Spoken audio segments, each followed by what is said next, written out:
Okay, I posted. On both? 2019, it looks better on the phone. Okay, do it. Okay. This is not on, right? It's not going to be on. It's live, yeah. So perfect. Yeah. Hi, guys! Okay, we're just not going to... Well, we're not using this, right? No. Okay. Are we able to? I don't think it's necessary. Okay. Hi, everybody. Welcome. Sorry we're a little bit late. So welcome to the MSS General Exec Council, basically the spring elections for 2017-2018. So thank you all for being here tonight. I just want to introduce our CRO. If you ever have any questions, her email has been CC'd on all of our, or has been included in all of our emails. So Caitlin right over here. This way, perfect. Good. So we'll just talk a little bit about, so if you have any questions for her in general about the process, or just if you want to make sure that things are fair, etc., you feel free to email her. But we also have, or email the Gmail account that you all now know very well. Okay, so the way we're going to proceed with the night is we're going to have all of the contested positions speak first, and it'll be executive council and then general council. So all the class councils will be going last. I'll give you guys exactly the breakdown of who's going when, and just a little bit about the rules of the speeches and on like the timing and stuff. So one thing just to be really important that you guys know, you're being live streamed right now. So the video is right here. You're supposed to be in like this little box area. So like the angle's really bad. It's not going to do anything good for you. It's okay. It's the same thing every year. But make sure you guys stand here at the podium so that you are being live streamed. You don't have to look there, but at least they can hear you and they can see you at home. And also the links to the speeches will be included in the voting email. So the speeches are going to be up during the voting period. So if students want to watch, they're allowed to watch after once voting period has begun. So, good. All right. So the way we're going to start, we're actually going to start with the only uncontested position we're going to start with is VP Socials, just because someone has to leave early. So we will start with you guys first. Then we're going to go to VP External Canada, VP External Quebec, the VP Finances, and then Executive Vice President. We'll do the Executive President. Then we're going to do Executive Vice President and Corporate Affairs, the Secretary, the VP Internal Affairs, VP Medical Education, VP Wellness, VP Global Health Senior, and then we're going to move on to General Counsel, VP IT, Student Space, the GAC Officer, SMU Rep, and then all the class councils to end off. So I'll just talk a little bit about how it's going to work. So as all the candidates know, you have a minute and a half to speak. We will be timing you, and we're just going to be strict for time just because there are some people that have to speak tonight. So at 1 minute, I or Caitlin will raise one of our hands so that you know that it's 1 minute. Then we'll raise two hands when you at a minute and 15 seconds, and then we will do this at a minute 30. So like we'll give you guys like maybe 2 seconds extra, like if you really need it, so we're not super rude. But by like 1 minute and 32 seconds, we're gonna be like, sorry guys, like it's over. So hope you guys have your speeches prepared really well so you can be in that 1.5 minutes. So after the speeches, there will be question period. So we have asked people to send in questions if there are questions from the audience, we will all take them. However, the students that had your position this year will be asking you up to 2 questions. So that's it. All right? Do we have any questions before we start? Yes. Yeah, so you'll have 1 minute to answer every question. And also, important thing for all the candidates to know, when we're doing so let's say we're starting with the VP External Canada's for the contested positions. Everyone else that's running for VP, let's say we're starting with James to talk, everyone else will have to stay outside during the presentation, and then you guys will swap. Okay? Is there a break? No breaks. All right. Any other questions? Yes. Can we hold your cell phone? No. What do you mean, can we hold our cell phones? No cell phones. So like when you're going outside, you leave everything here. Like you can't have your friend texting you being like, oh, they did this, oh, they did that. So just like leave everything else here. There will be at least there'll probably be one exec out there just to make sure everything is going well. Yes? What's the rationale for having people leave the room? Because if we ask questions, it's possible that we have to ask similar questions from one candidate to the other, and so we don't want there to be an unfair advantage for someone who is speaking later. And if they want to watch the speeches back after and see how the other candidates running for the same position as them did, they're more than welcome to, since it'll be available online after. Any other questions before we start? How many more seconds do we go after the 1 minute? Like 2 seconds. 2 whole seconds? 2 whole seconds. And then gotta tap out. Any more questions? I don't think we've ever had this many questions. No more questions for me. Great. Okay, so we're gonna start with the VP Socials.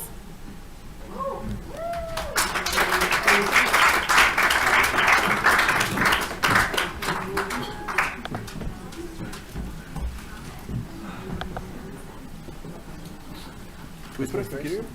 Yeah. Oh, look, it's us. I'm too short for this. You want to stand here? That's you? You should go here. Yeah. They can't see you at all. Okay. Oh, sorry. So we got 3 minutes. Yeah. We can wait for food.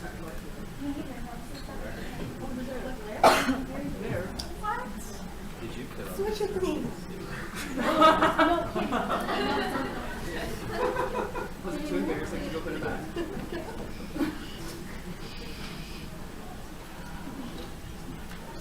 Are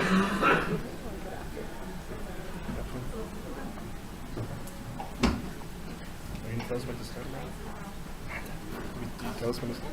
Oh, we can start. Okay. Okay. First word, I will. Perfect. So good afternoon, everyone. My name is Ivan, and this is Tanya. And we are running to be your Vice President of Social Affairs for the upcoming year. So we chose this position because Iman and I both actually have quite a bit of experience with student council. I was co-president of the MedP DentP Student Association, and Iman was an executive frosh coordinator last year. Basically, the main idea of our campaign is really centered around inclusivity. We want everyone in med school to feel like social events are tailored for you. It's easy to forget that sometimes the interests of some are not always the interests of everyone. So we want to make sure that we try and cater to as many people as possible. So how are we going to do this? So first of all, for Frosh, we would like to increase the variety of beverages and activities that are given to the non-drinkers. We're going to work in closely with the equity committee to make sure that we really emphasize safety during this event. And we're also going to make an organizing committee of medical students to help us organize and make sure that the event runs smoothly. For Med Law, we're going to look for other alternatives. Maybe look to, for example, renting a loft or something like that instead of going to a club. For Chez Meredith, that was really well done this year. We would like to continue on the same path and expand on it as well. So we heard a lot of good stuff about the interprofessional Sangaset, so we would like to do something like that, maybe with nursing students or PTOT. Themes such as like Tir sur la Neige or Carnival Night would be something good, and we'd also like to expand on the food options and also the drinking options that are given. And last but not least, for internals. So internals was really well done this year, and we would like to continue on the same path. So how we would like to do this is to first and foremost create a strong relationship with the sponsors that we had from last year, and if possible to get more sponsors as well. And we'd also like to make a student committee as well to make sure that everything runs smoothly for us as well. And one of our last points, which is a bit more general, is going to be about communication. So we want to make it really, really well known that we're super accessible and that we want to hear everybody's thoughts. So one of our big ideas is after every single event, we want to send out a quick survey just to see how people liked the event, what they enjoyed, what they didn't enjoy, what they think could be improved. So that way we can use that feedback and use it for our future events. Overall, we have a lot of great ideas and plans for you guys, and we would love the opportunity to be able to share that with you and make next year as fun as possible for everybody. So thank you.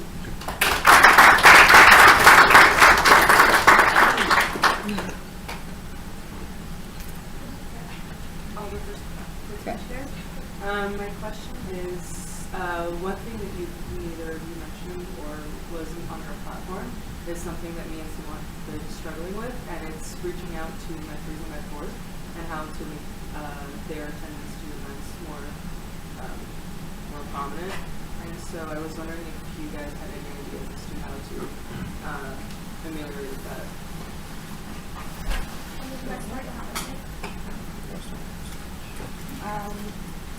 Okay, well, I think especially in terms of certain events, Some of them are more catered towards the Med 4s and they're more available. Like for example, Internos is kind of, I guess, casually known as the Med 4 event because a lot of them is they're going away.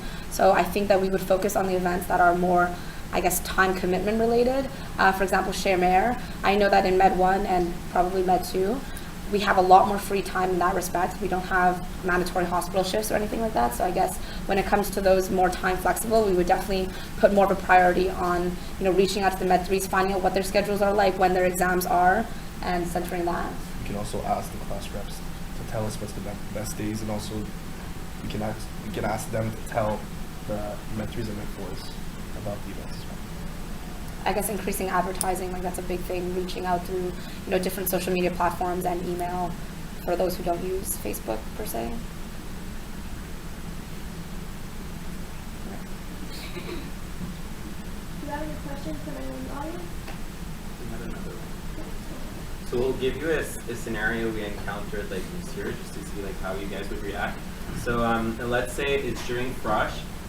You know that McGill, well, you'll get to know that they have like a really strong policies, and you'll need to go through a lot of steps to make sure that the event is accessible and there's no any complaints. And you get a message on your second day of Frosh from the Dean of Students, who advises you that medical students, the citizens of the McGill ghetto made complaints against medical students for like yelling out chants in the streets. How do you deal with like such a situation? Okay. I think we had a similar complaint in our Med P Frosh, and I think like the biggest thing what we did when we get complaints like that is first you call a meeting with your Frosh coordinators and with all the captains, and you relay the message to the captains and say that this was a big problem that we face. It's really, really important, and it needs to be really hammered down for its importance. And then I think also what's important is that it happens as early as possible. Let's say you get the message at night, next morning before the breakfast event, like whatever it may be, is to really just get everyone together, make sure that it's communicated to everybody's teams. I think it's really hard for us, two people, to relay the message to everyone, and that's why we have an organizing committee, and that's why we have captains. I think that'd be important. So if possible, I don't think we have many events that are in the ghetto, so we try as much as possible to avoid going in that area if possible. And as like we said, we have the captains in each team for that.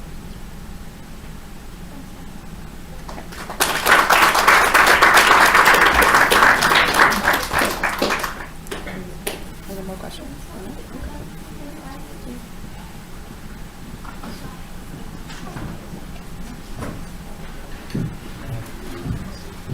Move from the next one to the next one.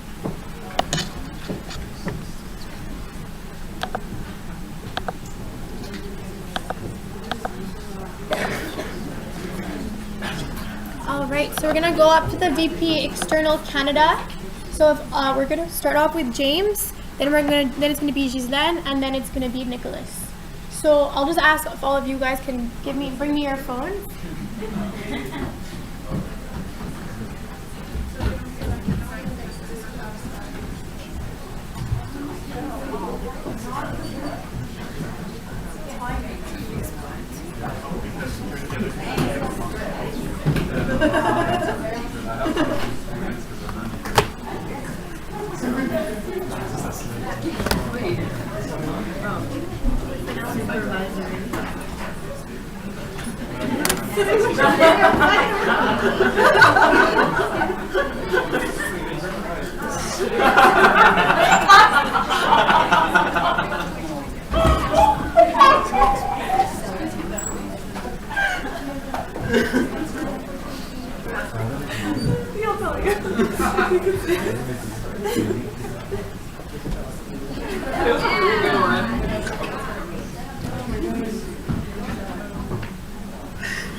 All right, hi everyone. My name is James, and I'm running to be the VP External Canada of the MSS. I'm running again, so I've done this position this year, and I hope to explain why I think I've done a good job, which I think is an important part of why I think you should re-elect me, and what I hope to bring to this position next year. So, for those not familiar with the position, the VP External Canada, or the CFMS representative, is the liaison between the MSS and the CFMS. CFMS is the Canadian Federation of Medical Students. It's the big organization that connects 15 different medical student societies across Canada. Notably does not include the other 3 Canadian Quebec schools. So that's why we have the VP External Canada as well. A large part of the role is communicating things like the discounts, resources, and opportunities that the CFMS can provide to its students, and to showcase the initiatives that the CFMS has and that students can take advantage of. So some of the initiatives that I was fortunate enough to have done this year, the MSS Travel Award, which allows general student members to access the funds that I've had as VP External Canada and participate in CFMS elections, etc. Do a clubs database, which connects clubs all across Canada. And next year we're hosting the annual general meeting 2018 in Montreal, which brings 150 medical students from the CFMS all across Canada to Montreal. So please vote for me.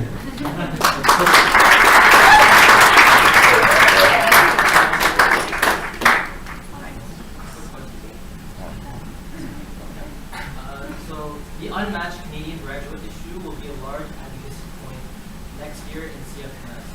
How can we use our role in CFMS to actively advocate for our unmatched students? And what solutions do you think should be explored to resolve this issue? Right. So in Ottawa at the 2017 AGM, a position paper was passed to support Canadian unmatched medical students. We had the opportunity in planning this AGM. I got together the GAC representative, wellness representatives, the entire delegation essentially going to there, including the VP External Quebec, who I think plays a major role in this issue. We all got together to review this position, or to review this paper, and submit McGill's, is that no time left? Or okay, and submit McGill's position on it. I think moving forward, like communicating with the FMEQ on this, they just started a group to address this issue at the last FMEQ meeting, and working closely to make sure that this issue is sort of a pan-Canadian approach to addressing the unmatched problem.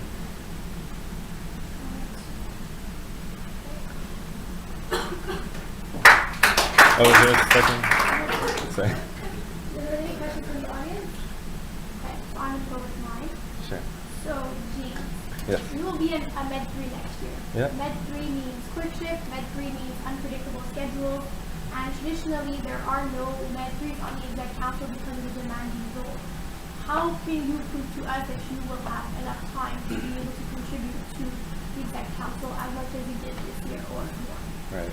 So I think an important piece is a large part of this position is unique that we're hosting the AGM in Montreal next year. And a lot of the work that's going to go into this role is actually going to be done over the summer. And I plan to work heavily to make sure that this conference is well planned. We have a committee going already who's putting together a lot of really interesting initiatives to make this a really collaborative event. Not only that, but like Lucy last year was in this position. She was also the CFMS Quebec regional representative, and she was a clerk this year, and she was able to like attend the meeting, contribute to all the discussions. I think this is one of the real flexible positions on council that really allows for clerks to be in this position. I do think there's some positions on council that make it particularly difficult, but I don't think this is one of them. And I think maybe Lucy can attest to that as well, and what I've seen her do as a clerk. Thanks.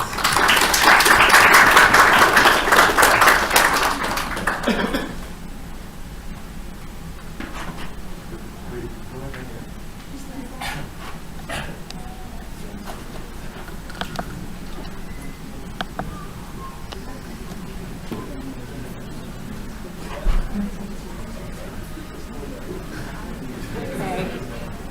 I stand here. Oh, okay, not flattering. Lord, I'm not gonna look. It's fine. We're ignoring. Okay.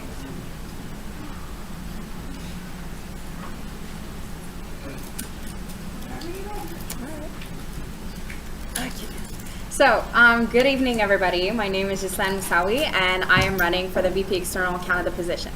So I think it's a very important position with a very powerful voice meant to represent every single one of you guys and what you believe in. This is why, as part of my campaign, the first thing that I wanted to highlight was a survey that I wanted to distribute to you guys to know which issues you believe are really important and should be brought to a national level. Second, I believe very strongly that medical student mental health is extremely important and is an issue that should be brought up at the national level, which is why I intend to collaborate with the CFMS to launch a national suicide awareness and prevention week. Troisièmement, je suis bilingue, which I believe is an important quality when wanting to bring together the CFMS and the FMEQ, which I intend to do with the elected VP External Québec. Lastly, I also intend to advocate for unmatched medical students by reaching out to the elected GAC and the MSS executives to promote to our faculty the recommendations that were brought up by the CFMS recently in support of unmatched medical students. So I can promise to all of you guys that I will be transparent and honest and will always have your best interest at heart. So I thank you all for listening and for your support. So.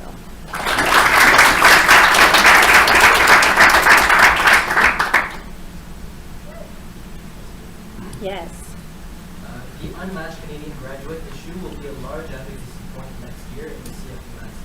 How can we use our role in the CFMS to actively advocate for our unmatched students, and what solutions do you think should be explored to resolve this issue? Okay, so I think in Quebec, we're in a very particular position, at least at McGill, because we're both part of the CFMS and the FMEQ. So first thing I think is very important to bring these two associations, federations together. Now, I know that recently the CFMS has brought up recommendations, and I intend to advocate for those here on campus. I also intend to do, in collaboration with the other CFMS representatives, what has been done in Ontario, which is advocate for a meeting with our ministry and really push for an increase in residency spots, because it's very important and that's our issue and we need to do that. Can you remind me quickly the second part of your question? Yeah, so the second part is just what solutions do you think should be explored to resolve? So definitely meeting with the ministry and bringing together the CFMS and FMEQ. Yeah, I think that's very important. Thank you.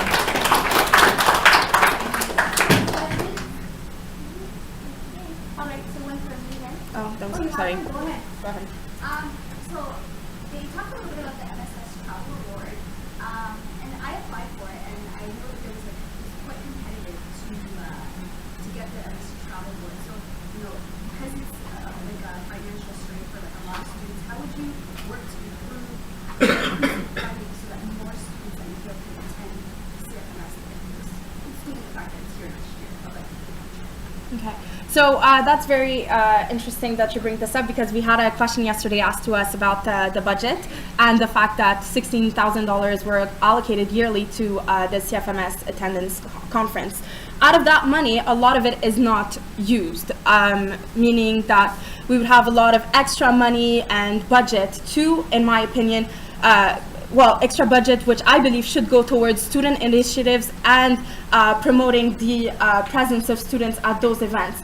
Also, I think that I would like to improve a little bit the selection process when it comes to those awards, because I think it's very important, sure, to demonstrate interest, but there has to be more transparency as far as how the decisions are made as to who gets to go and why. And I do not think it should be my place to decide who gets to go or not, because I wouldn't want any bias in there, so I would like there to be a committee overseeing that. Thank you.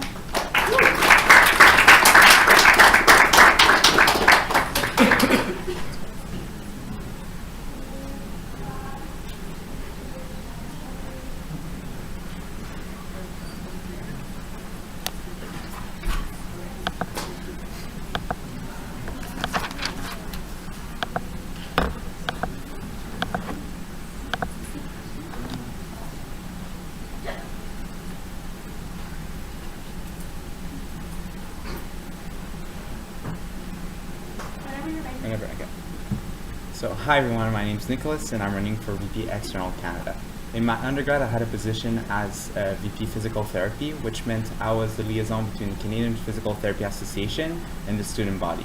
My roles included organizing conferences and events and attending other conferences and events, and also increasing awareness of the services that CPA was offering to students.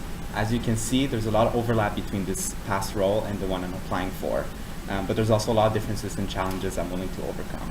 I have 3 goals for my campaign. The first one being increasing McGill's representation on the governance of CFMS. Right now we're underrepresented in a lot of committees and task forces, and I think the AGM being held in Montreal in September is a perfect occasion to really target the populations that are interested in getting those positions. So I really want to target the MSS clubs and interest groups that have the same topics as those committees. So for example, the Health Policy Committee, the Finance Committee, the Medical Engagement Committee, the Cannabis Task Force. There's a lot of people in MSS who are interested in those topics and have a lot of information, a lot of opinions. And that would be nice if they would be heard at the national level. My second goal is to increase student participation in the general meetings, and I want to do that by improving the travel awards so that we prioritize students who submit position papers, discussion papers, and policy statements, and also giving monetary awards to students who submit those words as well, but don't want to attend the GM meetings. And yeah, my third, okay, all right. The rest is on platform.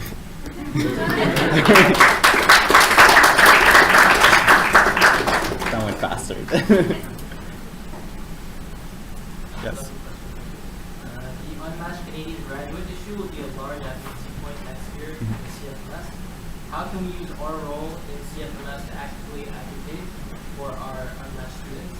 And what solutions do you think should be explored to resolve this issue?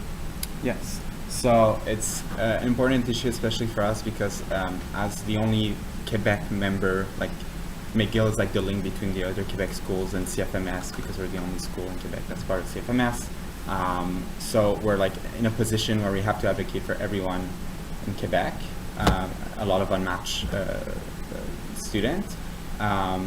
So I think, sorry, you asked for what we could do to, I think what's important is to get like the feedback from the people that applied, or what they think the changes should be.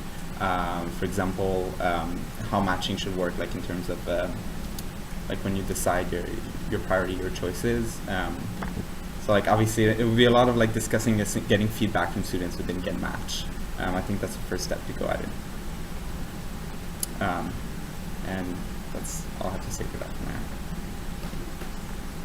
Yes. So in terms of the MSS travel board, like I applied to it, didn't get it, which is fine. But like there are those. I got fair, I swear. But like I only found out later that like quite a few people applied for it, but the travel awards didn't. So like how are you going to work to improve funding so students who are financially disadvantaged are able to still attend? Yeah. So just heads up, there's a lot of resources for travel awards. There's also the CFMS travel awards that fund a few students like participation in those general meetings. I read through the criteria for our MSS travel awards, and I think there should be a lot of changes to make it more objective. I also think, like I mentioned, that we should prioritize maybe 2 or 4 positions to students who submit like those papers, like position discussion papers and policy statements and resolutions to those general meetings, so they would be prioritized, but also positions to students who really want to attend those meetings and want to know more about CFMS. So we could have like a split of half and half, and that would help hopefully people participate more and be more interested in CFMS. Oh, okay. Sure, go ahead. So considering that this year's current VP External Canada is running, what more like bring people? Okay.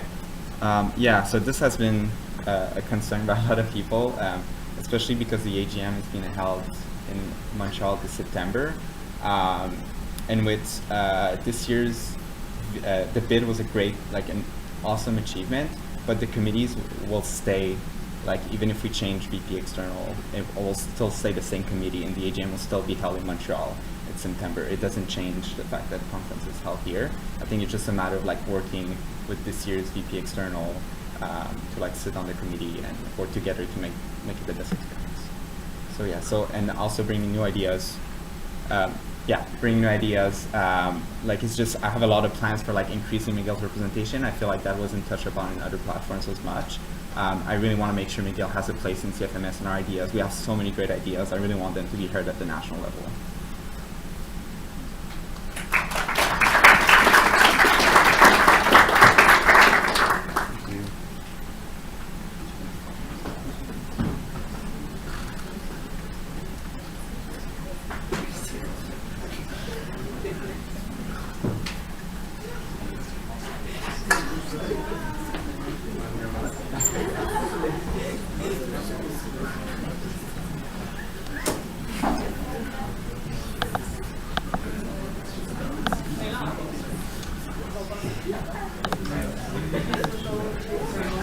All right. So the next people will be the VP External Quebecs. So we're going to start with David, Dan, and then Marie-Pier. So if you Dan go first. I'll need your cell phone.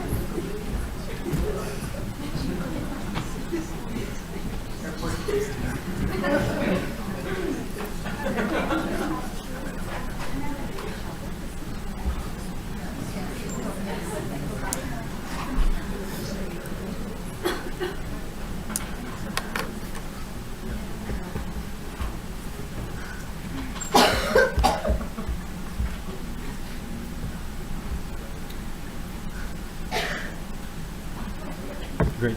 So hi everyone, thank you for taking the time to come listen to the speeches. Merci d'être venu au discours. Je m'appelle David Dan, DD pour les intimes, et je me présente au poste de VP externe Québec. I think I'm a great fit for the role, first off because I have experience with the FMEQ. This year I was on the board of directors of the FMEQ, which allowed me to better understand the organization, but also to make important connections that will definitely serve me in my role to be as effective as possible.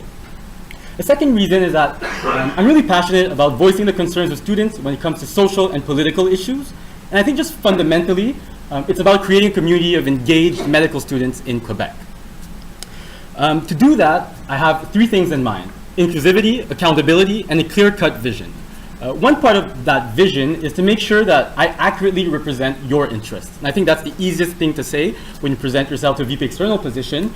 But concretely, what that means for me is to be able to get you involved and to be able to get so that you can voice your concerns. And to do that, I have to get as much as possible a lot of information out there.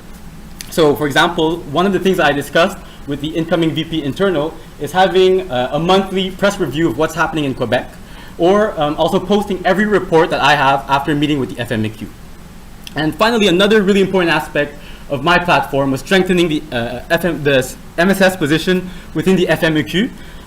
One of the main reasons for that is I think it's really important for students here to get not only a lot of opportunities, to get their voices heard, but mainly to represent their interest. And a minute 30 is really fast, so please check out my platform, please check out the MSS website, and thanks again for coming.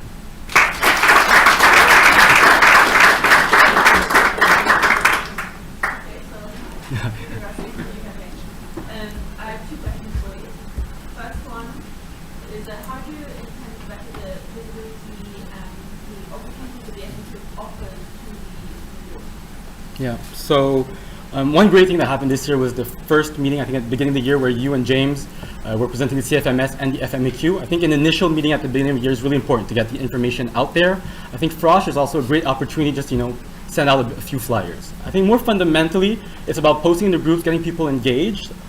Posting in the group isn't always as effective because you get a lot of posts. So that's why I also suggested posting in Murmur. Personally, I read Murmur all the way down, and specifically when it's something that concerns me. So making sure that the information is available and that interested students go after that information is the first part, and the second part is making that information widely available to people that aren't necessarily initially interested by it. Okay, my second question is a hypothetical question. Yeah. So as you think of Quebec, you have several members of the FMEQ. One of them approaches you asking you to forego the opinions of the MSS members to do with certain voting structure. What are your following actions? So I think we have to go back to the mission of the FMAQ, right? The FMAQ is to represent all 4 student associations, all 4 associative members, but fundamentally, the associative members represent the students. So if an executive is asking me to forego what my association tells me to represent, that's fundamentally wrong. So the first step for me was to report back to my council and telling them within the general council meeting that that situation happened. The second option that we must explore is that request constitutionally okay from the executive member? I mean, if it's a conversation and he's trying to advocate for his position and he shares his view, that's great. But if he's coercing his own opinion on an MSS representative to change their opinion and not represent their students, I think that could be constitutionally very doubtable, as they are accountable to us and therefore accountable to the opinion of the students that we're representing. Thank you.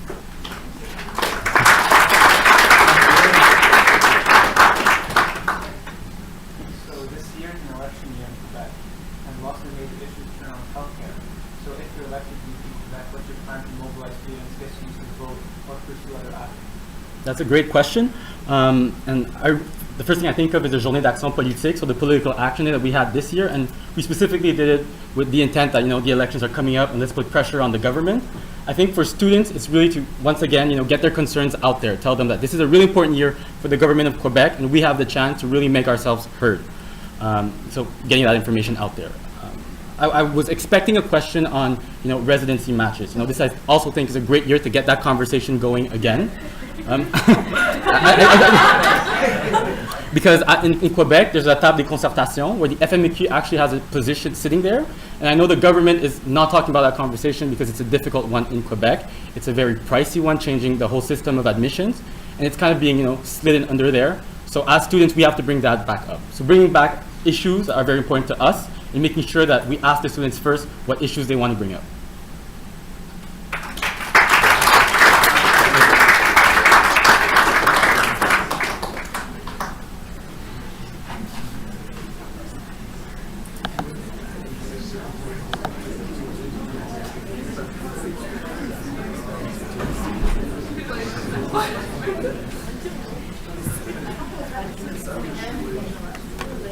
So I have to stay right there, right?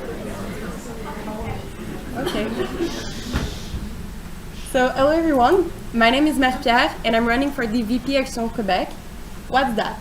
Well, it's the liaison between the MSS and provincial organizations such as the FMAQ, Fédération Médicale Étudiante du Québec, which represents all 4 medical schools in Quebec. Ever since I got into medicine, I focused on getting involved with the FMAQ. Last September, I applied for a position on the FMAQ exec. It was a long shot, but hey, everyone needs to start somewhere. So I bounced back and I participated in the FMAQ lobby day. This was the beginning of my journey, and these elections, hopefully, will be the final point of it. I'm counting on you. If I'm elected, I promise you to this same dedication that I've shown throughout the year. Who has time to go through all the FMAQ communiques? Probably just me. So I'll send you summaries of all the relevant information. Who wants to save money? Probably not just me. So I'll send you a document that thoroughly presents the FMAQ and all the discounts. And finally, with the support of Héloïse, the current VP Action Québec, I'll continue her projects like the pre-JAP meeting. Ainsi, je suis confiante que j'arriverai à vous représenter le plus fidèlement possible et à vous pousser à vous impliquer avec la FMAQ. Merci beaucoup. Votez-moi!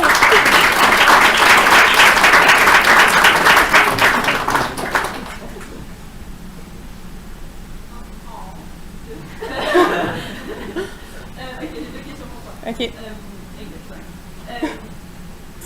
How do you intend to better the visibility and the opportunities that the FMAQ offers within the MSS? Within the MSS members. Okay, so I really want to make more advertisement. I think that's the primary thing, but also to put forward things that are really essential for the MSS members. I did a poll like 2 days ago, and what people are expecting is really what they are expecting from the VP Action Québec is that he or she puts forward, gets the people involved with the FMAQ. So that's what they want. I think I have to talk about the committees that are going on, and also the JAP, which was the Journée d'Action Politique, which is the FMEQ lobby day I participate in. So the next question is a hypothetical situation. So as VP from Quebec, you are with several members of the FMQ Executive Council. One of them approaches you asking you to forego the opinions of the MSS student body on a certain voting subject. What are your comments? Okay. Yeah, that's a good question. Okay, so, well, first of all, I couldn't listen to the FMEQ executive, so I would continue to represent the MSS as much as I can. I would probably approach this person and explain him what my role is, and really intend to respect my role. So, yeah.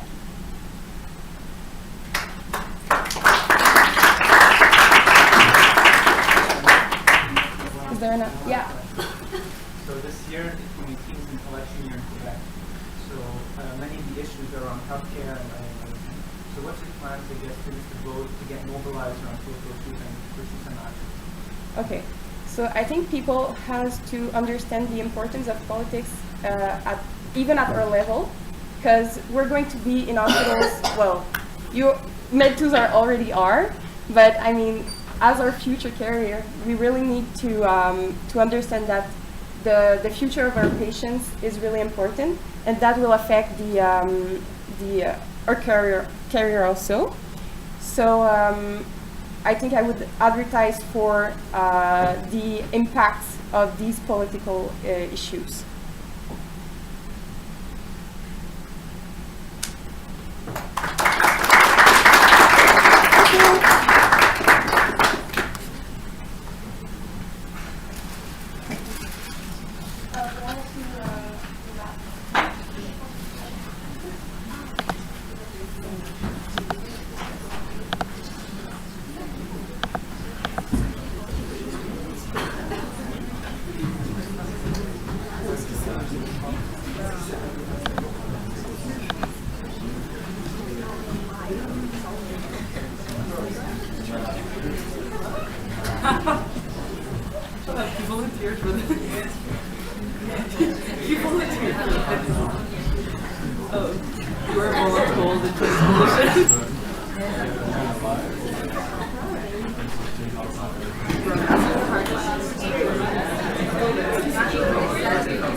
Next up is the VP Finances, or Finance.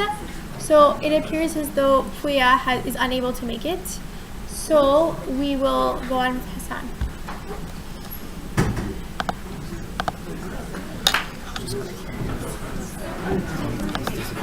Okay.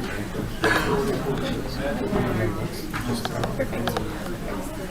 So do I get 3 minutes? No, you get 1.5. You're ready.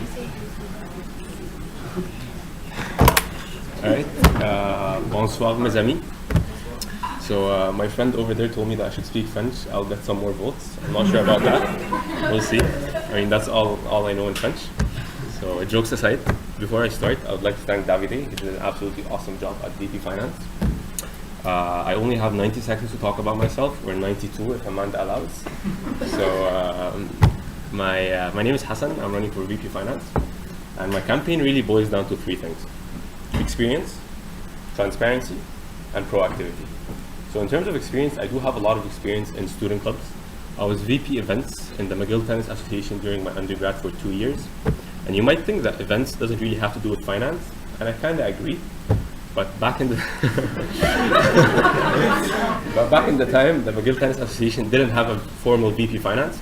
So as a VP events, I had to manage all my budgets. I had to balance statements at the end of the year. I even sometimes had to raise funds for the club. So I do know my way around money. I do know my way around budgets. Okay, 30 seconds, okay. I'll go quick. The second thing is transparency. I do believe that when it comes to money, transparency is key. Because this is not my money, this is not McGill's money. This is your money, this is your money, maybe not your money, but in general, this is our money. So you guys should have a say in how it's being spent and where it's coming from. And that is something I'm definitely going to change. And the last thing, because I only have 10 seconds, is proactivity. So I wasn't very proactive last year, I'm going to be honest with you.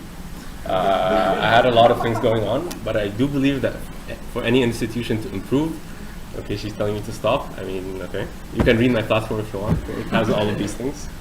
And I'm open for questions. David? So my question for you is, as you know, or as you've been aware, the MSS audit situation is not ideal. We're a little behind.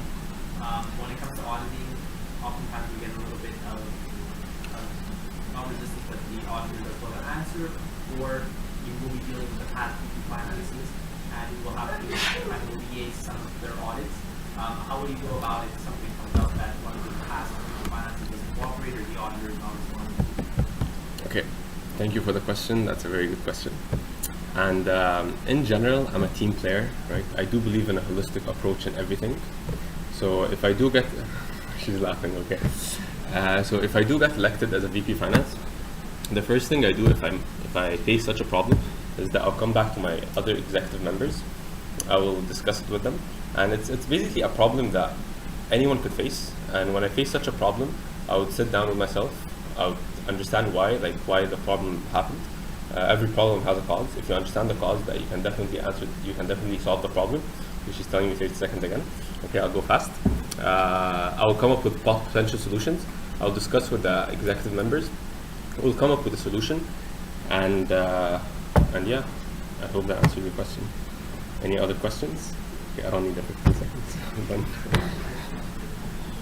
Anyone else have a question? Okay, yes, Naila. I just have a question. So as a member of the exec committee this year, I saw how time-consuming the position was. Davide was solicited by literally every other person on the exec, and especially because of the position that we're in, where we're behind on audits, there's a lot of extra hours to be put in, and I'm just wondering how you think you're going to be able to manage that in 3 years. Okay, thank you for the question. Again, I would like to thank Davide. I talked to him, I talked to other people. I know that he really worked hard last year. He made the situation a lot better. That being said, problems could arise at any time. And I would like to quote something that happened to me before starting med school. So I was a little worried if I was going to be able to continue my lifestyle, like whatever I do, sports, gym, going out with friends, with med school, because I heard that med school, there's a lot of, it's very taxing on time. And I was talking to one of my friends, she's a resident, and she gave me like such a good advice, and I'd like to give you the same advice. Okay. Is that you have to make priorities, right? So med school and medicine in general is like a sea of knowledge. You can never know everything. I mean, unless you're like some people, but in general, you can never know everything. And the most important thing is to prioritize, and then you have to make time for everything, and then around that time you study and you do medicine. Because medicine is an integral part of your life, but it can't really take over your life. So I will prioritize. I will make finance one of my priorities. Okay, I'm done. Okay, I hope that answered your question, Tanya. Any other questions? Okay, Davide. Okay. This is based a bit on something similar that happened this year. So let's say a student comes up to you who's organizing an event in MSS and spent $500 on, let's say, a piece of equipment that would be for the event, or lost the receipt. How do you go about taking care of that? Okay, that's a very good question, and I would like to say a small anecdote that that might kind of answer this question. Everyone loses receipts. I mean, me personally, I lose everything. Right? I lose receipts. I lose everything. Not money though. I'm good with money. But I know, jokes aside, everyone can lose a receipt, right? So obviously, what I won't do is that I will like blame him, judge him, say that maybe he didn't buy it, or maybe like I would never go down this path. But I'll try to find a solution in order to get a document that would prove that he got this thing. And the anecdote is that I didn't lose, I bought headphones, and these headphones, they broke, and then I obviously lost the receipt, right? And then 6 months after, I went to the guy who sold me the headphones, and I told him that I lost my headphones, what can I do? And he told me there's nothing to do, whatever, you need the receipt. But I was like, I'm sure there's something that you can do. We talked about it. I sat down with myself, I thought about it, and I went to the bank, right? I talked to the bank manager. I told him, I paid with a Visa card, and I told him, can you get the receipt for the Visa card? So I'm always, okay, time's over. So anyway, my point is there's always a way around it. You just need to find that way. I hope that answers your question. So if anyone has any other questions, please feel free to post on Hassan's Facebook page to answer. Or not.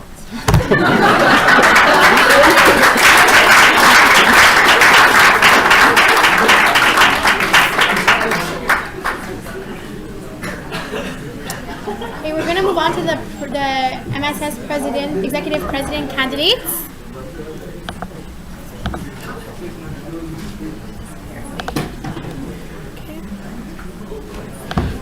So we're going to start off with Leanne, and then we will go with Adel.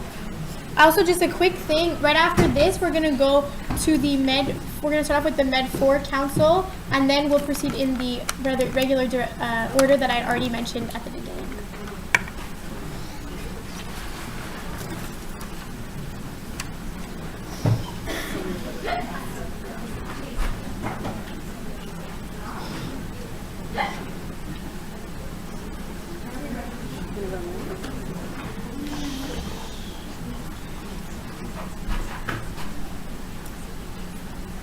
Bonjour tout le monde, je m'appelle Leanne et je suis une candidate à la présidence du MSS cette année. So what's important to know about my platform is that it's not necessarily about having a new vision. It's more about making sure that what's been well done in the past years is sustainable and is also institutionalized. So if you've read my platform, you know that one of the main points is about doing a midterm report of the 2017-2020 strategic plan.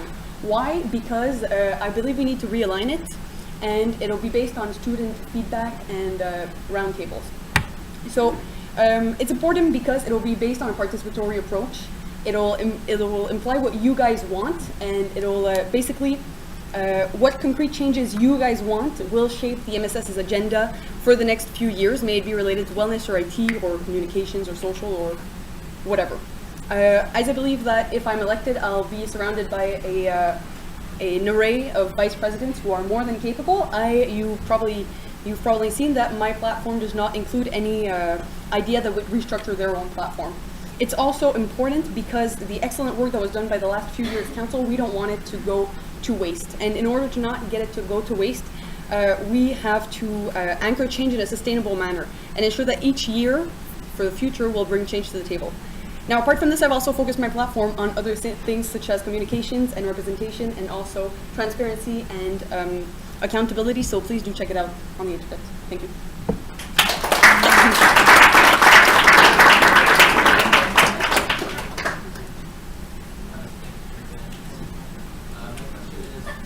Within the Constitution are provisions on how to impeach or remove MSS council members.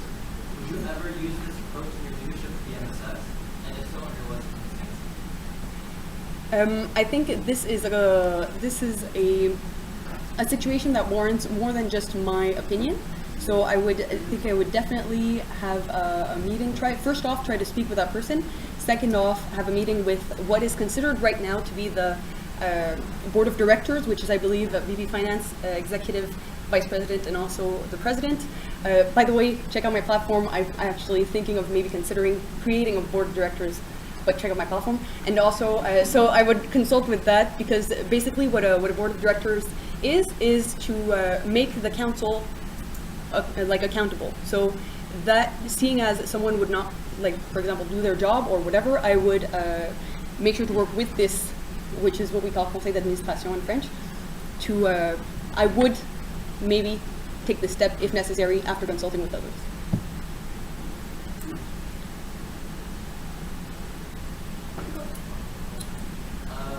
Second question, what does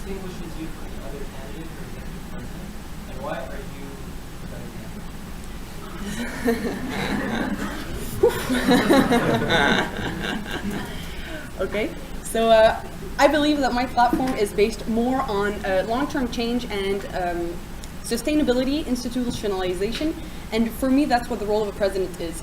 In my opinion, a role of a president isn't necessarily to give ideas in other VPs' platforms, because that's their job. But my role as president is to support the other VPs, and for sure, for example, after let's say after the midterm report of the 2017-2020 strategic plan, it comes out that, let's say, there's a clear lack in wellness. Well, of course, I would work with the VP Wellness, and of course, together we would tackle the issue. Now, what I think what distinguishes me is the fact that what I want to do is more make sure that the future and make sure that what has been done in the past years will stay and is not something that might change from year to year. Okay. Yeah. Okay. Yeah. Thank you. Do we have any other questions? When you spoke about your speech and platform too, it's your idea to turn the board of directors. So as it stands, it's going to be those are 4 people from next year, you mentioned plus secretary. But I think your idea was to have non-members on it, both for non-MSS. You would kind of restructure the hierarchy needed as the general counsel and the general assembly at the top. Now we're having a board of directors on the probably should be MSS. So how do you see that playing out democratically when you have non-elected members, or what do you think it would do? So the point, in my opinion, this whole thing is still to be discussed. In my platform, I've said more like evaluate the possibility of and the role, like it's to be discussed. However, what I believe for the board of directors, it would be to benefit from, for example, alumni's experience, have people that aren't part of the MSS. That's the point of a board of directors. And what I think it will do, which is beneficial, is I think it will make the executive council accountable. I think, yes, it is a restructuration, but it's a necessary restructuration. For some reasons, such as the fact that currently I feel like the executive council has a bit too much power, and also there might be some conflict of interest in this whole, as we've said before, seeing as it's 4 people who are on the council who are considered as being the board of directors, it would make more sense to have it to be external, such as any other company, seeing as we're incorporated or a non-profit. Yes. Yeah, you mentioned, just to clarify, you mentioned conflicts of interest in the executive council. Could you please clarify your thoughts? Yes, so a very hypothetical situation is, let's say this year there was a problem with Amanda, which is not the case, but let's say, okay, now the board of, now let's say the board of directors is Davide, Amanda, and Leanne. Let's say we had to kick out Amanda. This is all very hypothetical, okay? but let's say we had to kick out Amanda. There is a clear conflict of interest here with Davide being on the board of directors, etc.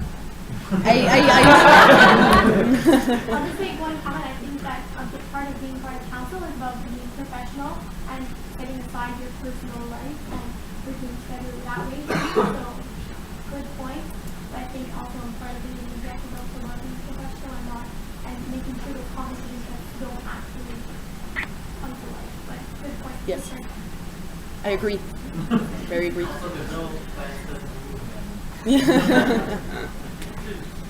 Good. Should I call that in?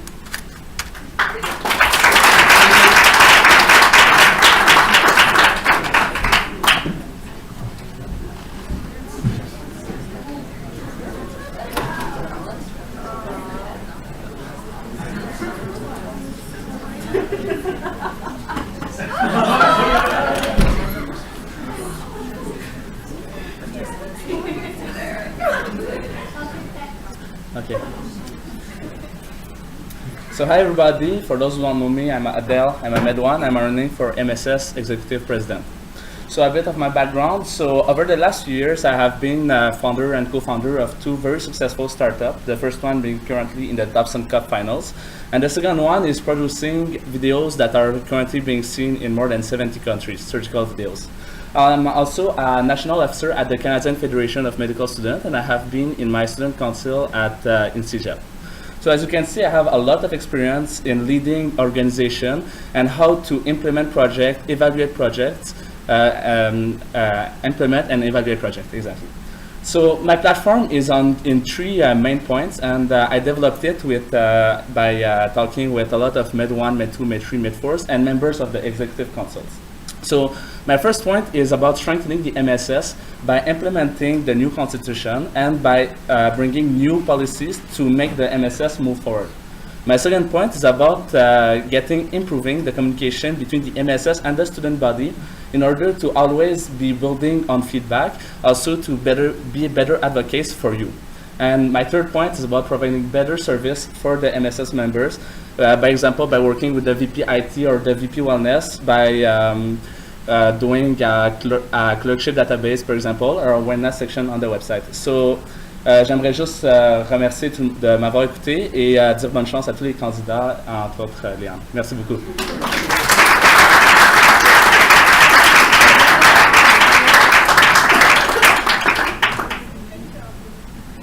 Okay, so yeah, Dan. Thank you. My first question, within the Constitution are provisions on how to impeach or remove MSS council members. Would you ever use this approach in your leadership of the MSS? And if so, under what circumstances? Okay, that's a great question. So we must just understand why we have this option to impeach a member of the executive council. It's when somebody is not doing a great job, somebody is slacking off the work, he must be removed from the council in order to have a better moving council. So we must stay accountable for our constituency, and when somebody is not doing the job on the council, we must first tackle the problem with the person and see if there's something going on in his life, an issue with him. And if there's really no collaboration, nothing where we can find a common ground between each other, we will be obligated to go with the constitution and start the impeachment process. And I think that we should really do this in a transparent manner, communicate with the students about their concern, doing surveys, and really stay with the constitution. Yeah, thank you. Yeah, other question. Well, second question. What distinguishes you from the other candidate for executive president, and why are you the better? Okay, yeah, that's a great question. So I think, yeah, always great question from Yang. Yeah, but yeah, I think that what distinguishes myself from all the other candidates is that I have a great deal of experience. So over the last years, I have worked in many startups, and I have brought startups from nothing to something that is viewed from 70 countries in the world, a surgical educational tool, or another startup in about patient satisfaction that is now we are talking with big stakeholders in the government, and we are at Dobson Cup finals. So I think that this experience is really shown me how to bring something to lead people and how to collaborate in a multidisciplinary team. Also, I have worked in the Canadian Federation of Medical Students, so I know the challenges of working in a big student council in something very complex, but something that I learned over the last year working as a national officer, as well as working in a smaller council in my CGEP. So I think that's one of my great points. Thank you.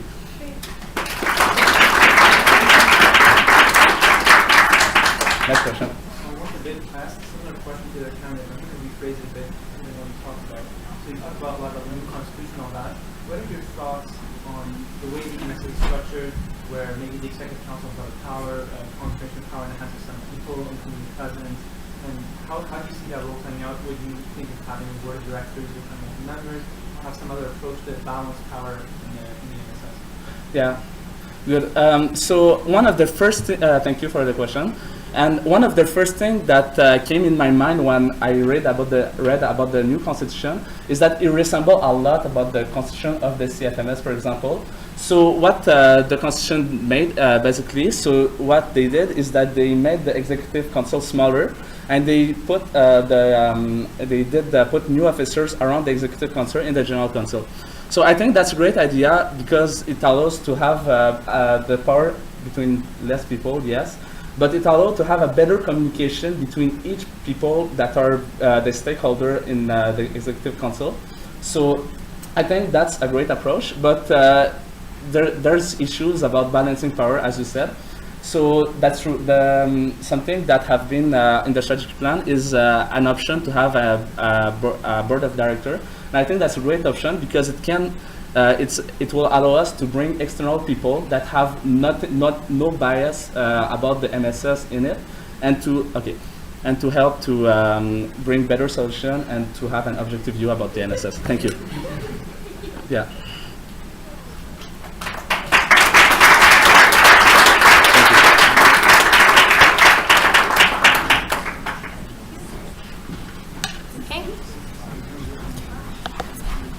So we're going to move on to the Med 4 Council. Because they have surgery tomorrow morning and they need to sleep and they've been up since 4 a.m. So let's give them a round of applause for just being here.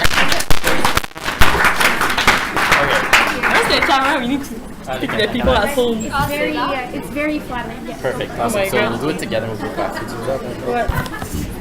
Okay, you don't need to do it that much in my face. Okay, so hello 2019ers, thank you for coming in such a number in this room. Shout out to everybody still at the hospital. Like the one person watching. Yeah, like between 2 discharge summaries, something like that. Parfait. So thank you so much for accommodating us to come a little bit earlier. Like the majority of our council has been awake since 4 a.m. And it would be good for them to get some sleep. So like last year, our council is running unopposed. The main thing that we want our people on the computer to realize is just read up on our platform, know that we're here for you guys. Next year's a big one because we have LMCC, we have CARMS, we have, and of course the most important one, which is grad ball, and it's going to be better and bigger than ever. Oh, not the CARMS. But so the important thing that I want to drive home today is mostly that as Med 3s and Med 4s, we kind of get a little bit detached from the MSS, and it's not anybody's fault. It's just the challenge of being at a different site. And what's important for us to know is that like it's really cool to see refreshing faces and these awesome speeches and these motivative speeches that you guys are having planned ideas for the future of the MSS, because Med 4 is a very big collaborative year between the General Council, Executive Council, and the Class Council because of all the planning that goes around these events that I just mentioned. And so what I wanted to just like drive home is thank you so much for being involved with the MSS for you guys. Like we don't only give a speech for my people because my people have the information that they need, but please keep staying involved. It's super exciting. I'm really excited. We're actually, the entire council is excited to work with you next year, and good luck with the speeches and good luck to all the candidates tonight. For my people, just read the 2019 council.weebly.com. Awesome. Thank you. Bye. Good luck. Short and sweet. Okay.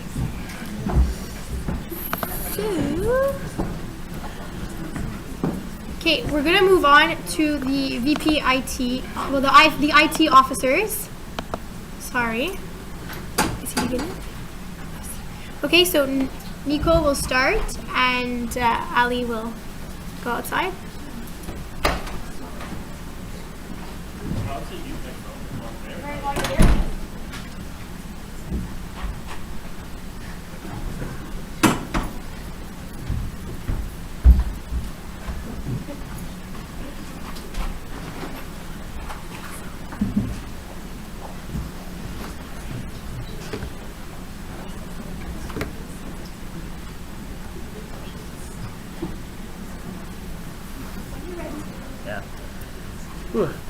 Okay, hi everyone. My name is Nico. I'm in Med 1. Basically, just in this 1 minute and a half, just want to reiterate the 3 points I've made, which you can read up on my platform, on the website, and on the Facebook event. Basically, I think I have some really great ideas, some great initiatives. Again, you can read. I'm not going to go into specifics, but basically, website improvements, website publicity, and annex improvements. But that kind of leads me to my second point, which is increasing feedback. Because I think I have great points. I think Ali also has some great ideas, maybe a bit less great, but still great. But also other candidates on the have great ideas, and the whole point is to increase feedback and to get everyone's thoughts and ideas, because that's how you make, let's say, a website or any of the other systems better, is being able to take all those feedback and doing good things with it. And lastly, and my main point is that I want to emphasize the fact that I'll be responsive, and I have time next year, not being in clerkship. I'm in Med 2, and thanks. And I'll get things done quickly and properly, and I'll finish things even early, like this speech. Thanks.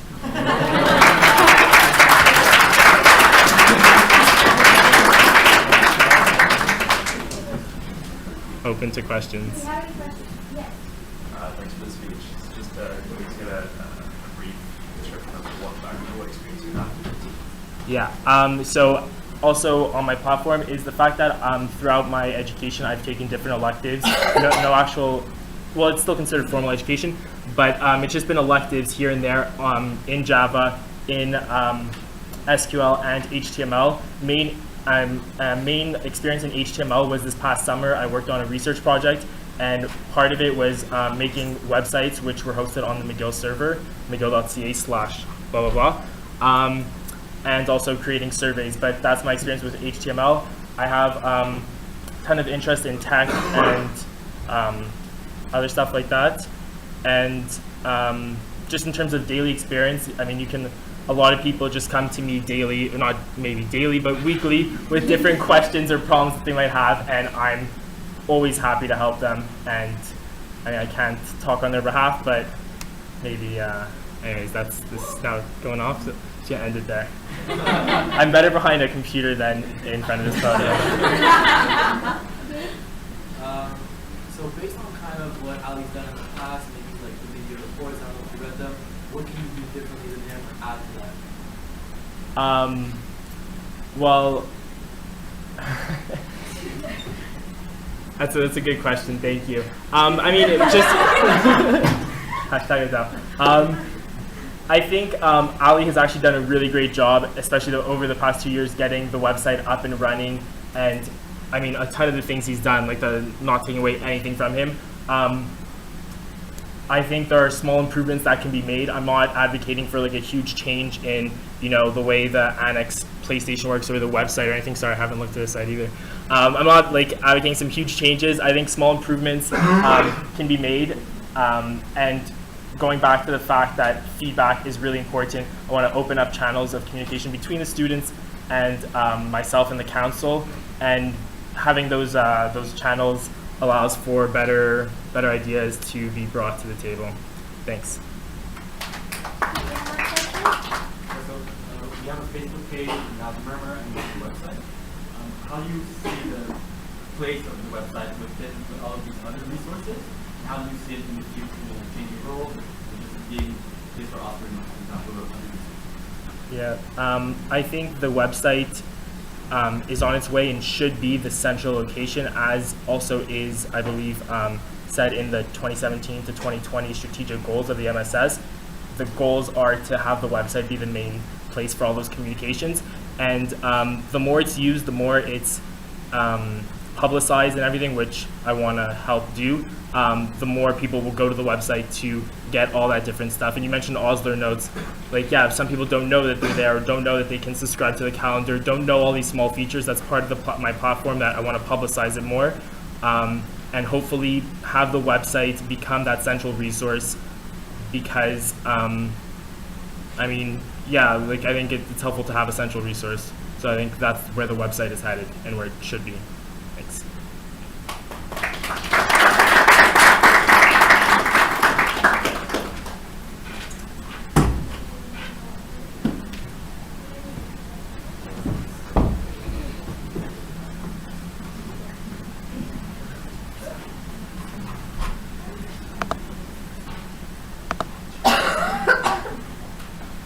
So hi everyone. If you don't know me yet, my name is Hassan. No, that's a joke. So my name is Ali. I'm running for VP IT. I'm just going to start by telling you what I've done in the past 2 years. So 2 years ago, I don't think there are any Met 3s here, but 2 years ago. Oh, okay.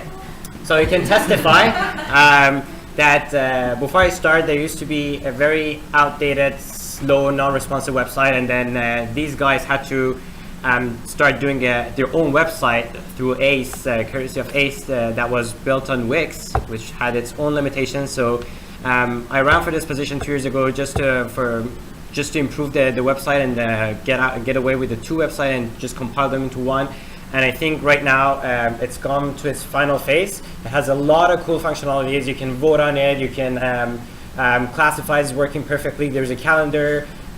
You can reserve the annex automatically, and VP Annex can easily approve or disapprove it. A lot of cool things. And it's very easy to right now to look through the website and criticize it and say, okay, there's a problem with here, there's a problem there are broken links or whatever. And I just want to clarify that over the past 2 years, the website was built with 0 pages to, I don't know, like 200, 300 pages. So it's very easy that like things get slipped through and like you don't notice and things are broken or things are not updated. And now that the website is finalized, it's time to now expand on the content and just anything that is lacking and you guys think that it would meet your needs.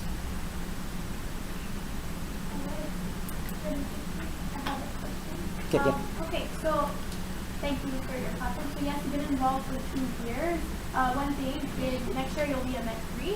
Med 3 comes with clerkship, a lot more responsibilities, a lot less flexibility when it comes to doing all the things that you have to do, such as making sure the elections, like voting for elections is out on time, and all these different features that are very time sensitive, especially when it comes to the VP IT role. How do you feel you'll be able to manage all of this as a Med 3 as opposed to, for example, Nico being a Med 2 and having more time on his hands? Okay, so very quick answer. Last year when I decided to run again, it was the same dilemma. Everyone told me like you're a Med 1, now you're going to go to Med 2, TCP and everything. How are you going to deal with that? Some of you know, some of you don't. When I started medicine, I also started my own business, which is a restaurant. It's very time consuming and it's a lot, 90% of the restaurants fail within the first year. Ours improved and now we have employees and everything. Not only that, but I was also able to manage continuing my master's degree alongside, which I'm still continuing, but thankfully it's going to end this semester. I'm going to graduate, so I had all those running together, and I still had a girlfriend. So I'm going to set my priorities. If I get elected, if I can't deal with it, I'm going to break up with my girlfriend. If that doesn't work, I would let the business go for itself. And then if that doesn't work again, then I would just give up the VP IT. I'm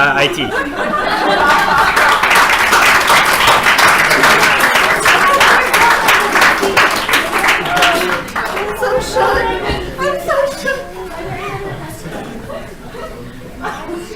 Okay, thank you guys. Thank you.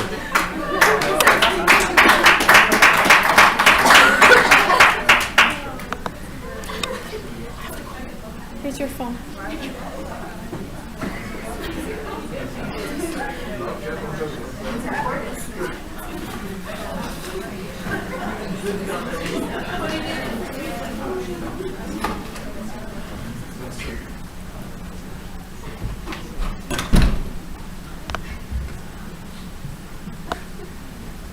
Okay, so the next person will be Jessie for Exec VP and Corporate Affairs.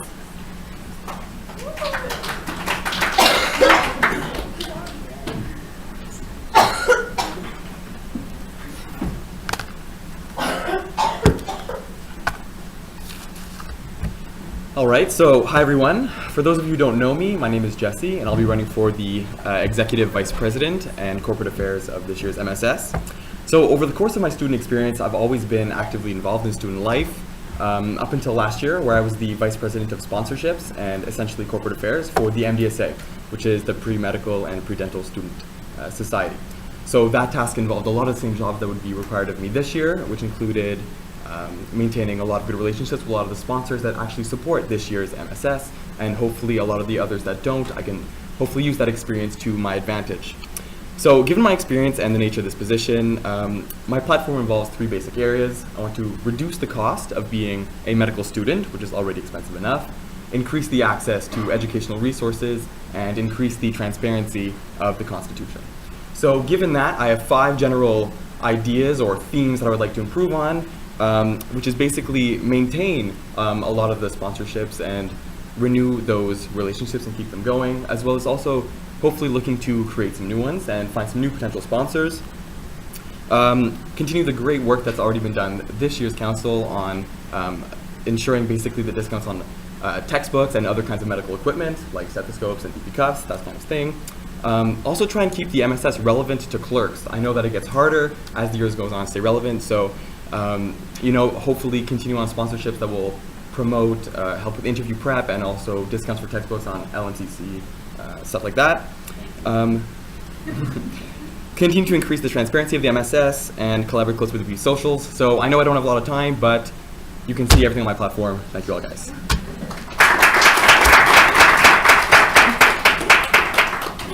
Questions? So I'm just going to start off. So congratulations on your campaign. So just a few things I noticed this year that I wanted to ask you what your opinion on was, so you mentioned how you want to make the MSS more relevant for clerks, which is always a very good thing, a very good idea to have. Often as a Med 1 and 2, we don't realize the extent to how much Med 3s and 4s actually have to spend when it comes to things like cost to apply to electives, traveling for electives, actually living when you're there on electives, CARMS application, CARMS tour, and this could be upward of like $10,000 over medical school, probably double that. So how do you have any ideas other than discounts on textbooks and ideas on how you can lighten their load when it comes to cost for all of these necessary expenses? Sure. So, well, thanks for the question. Obviously, in that regards, there's nothing that I could guarantee, but there's obviously a lot of things that I could look into doing, or hopefully, like, can try and collaborate with in terms of sponsors. So obviously, a big part of that is travel. A big part of that is lodgings. A big part of that is, like you mentioned, all that stuff, the expenses spent abroad. So it would be a big part of it looking to diversify a lot of our sponsors and where we're getting that money, and to maybe companies would be interested in giving discounts on certain things, or to supply a certain amount of, let's say, some kind of compensation for students who need to do a lot of travel, lodging elsewhere, that kind of thing, as terms I can think of, and also try and think of maybe more creative things on the spot that I haven't thought of yet, but look into to try and bring in more funding. Okay, so I'll have another one. So as Brian had mentioned, this year I worked very closely with the Med 4 Council when it came to fund their grad ball. I was lucky because I had a very good relationship with all of the members of the Med 4 Council before I was on council. How would you go about creating a strong relationship between the Med 4 Council and with your role to ensure that you can help maximize how much you can help them? Okay. Well, I guess in terms of that, it would be, to try and collaborate with them. I see Brian over there, who's going to be, I think, the Med 4 rep next year. So, it's just essentially going to be pretty much. So, getting to know the president, that's it. So, collaborating with Brian, thinking especially what ideas he has, ideas I have, trying to get more sponsors for that grad ball, get more funding, essentially stuff like that. And I think you said in terms of kind of helping that relationship, I'm definitely open-minded. I'm open to any ideas they have, any suggestions they have in making it better. And I would look forward to that. So, thanks, guys.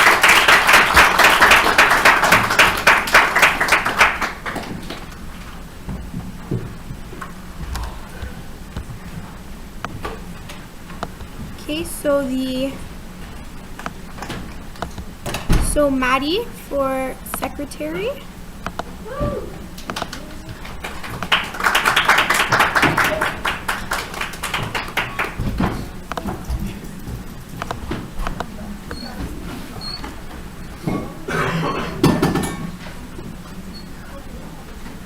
Start. Okay, so hi, I'm Maddie. I'm going for this year's VP Secretary. A little bit about myself first. I was VP Secretary at the MBSA, so Med-P Student Association. This year I hold positions on the Talent Show Committee, where I'm also basically being a secretary, and,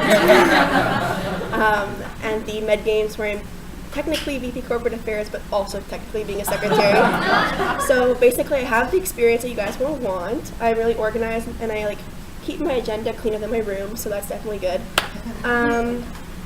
Oh, and a bit about what I wanted to do. So my platform you guys have seen, it's on the website. If not, one thing I really want to do is address the calendar, because I feel like people see it and they have to scroll down, but you can't really personalize it. So I want to declutter your lives and make sure that if you have interests such as surgery, you'll have a little hashtag surgery when you send it in to go for an event. You'll have your little event, your little hashtag surgery, and then if you're interested in that, you'll have all of the surgical like interest groups for you present on your calendar, so it's more personalized, and other groups you're not really interested won't like clutter your day, so you actually know what you want to do and can actually go to them without having to think of like 12 other events at the same time. That's basically it.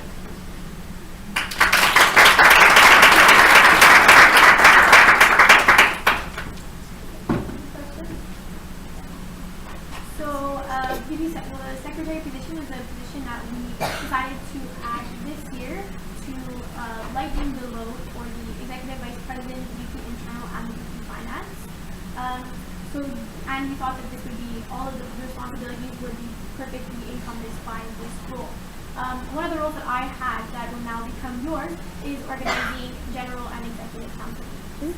So how would you go about, so let me give you like a hypothetical situation.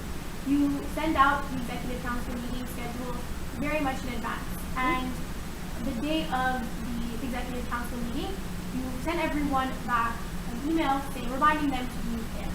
And you show up and half of your council is missing. How would you approach the situation? Okay, so that basically happened every single time at MDSA with always people missing. So what I would do is either one, we tried Skyping people in, which never really worked well. So what I would try to do is either one, take really good minutes, have them log on to their like laptop somewhere they're not, make it a Google Doc like usual, so they can kind of follow along with the meeting, and if they have any input, they could either contact me by phone or contact me in other ways. In terms of their attendance, I don't think making everyone wait for them to come and arrive would be necessarily beneficial or efficient like of our time, because everyone's really busy. So if they don't show up, we'd obviously have, first of all, we have to talk to them as to why they didn't show up. It could be like an emergency meeting, whatever problem with the family, but I think communication is really simple if you just kind of contact them on the side and kind of incorporate them that way. So I don't think it'd be too much of an issue. If it's recurring, then yeah, but if it's 1 or 2 times, very easily done.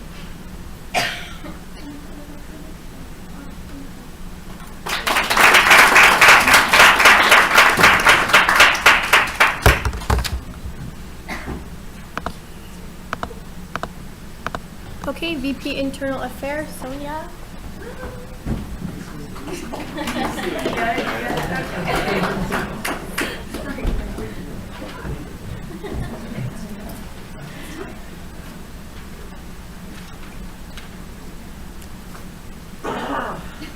Hi everyone, I'm Sonia, so I'm running for a position of VP Internal Affairs.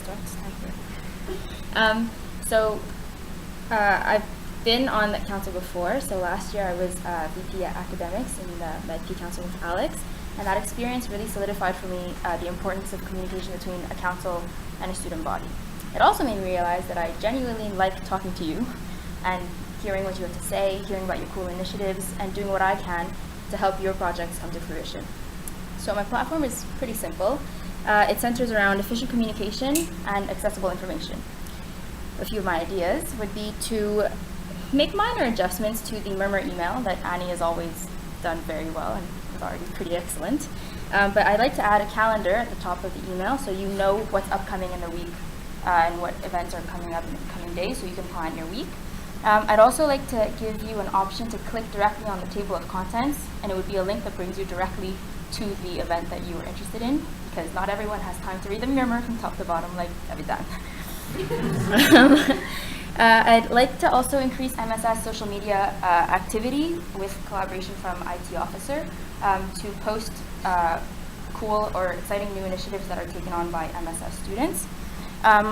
Regarding clubs, I'd like to add or review the club application process a little bit so we can reduce redundancy between the clubs and reduce overlap, but also improve inter-club collaborations. If there's anything else you want to see, you'll see it on my platform.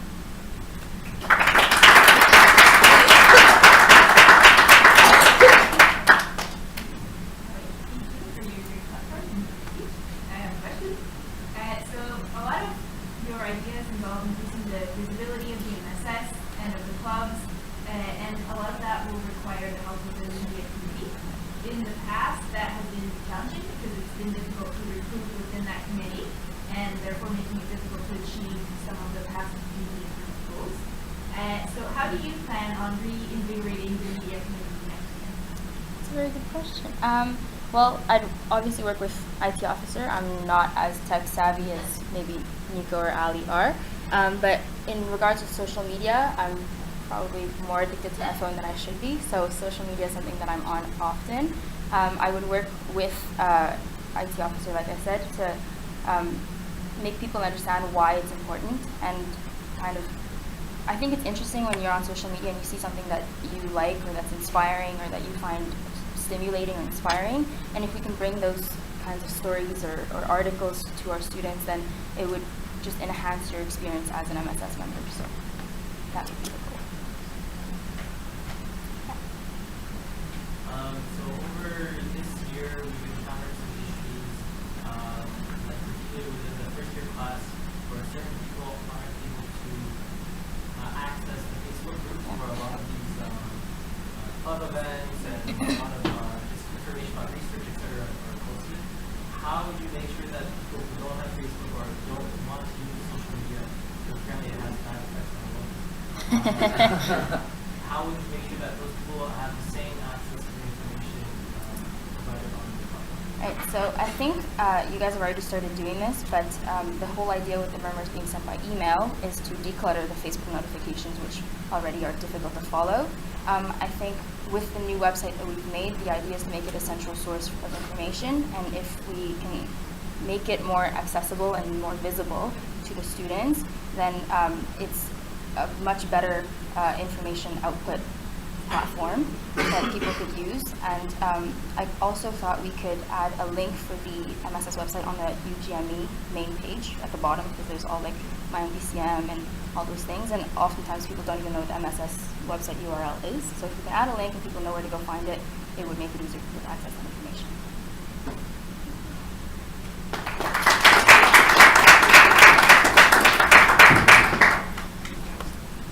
Okay, so VP Medical Education, Alex Cohen.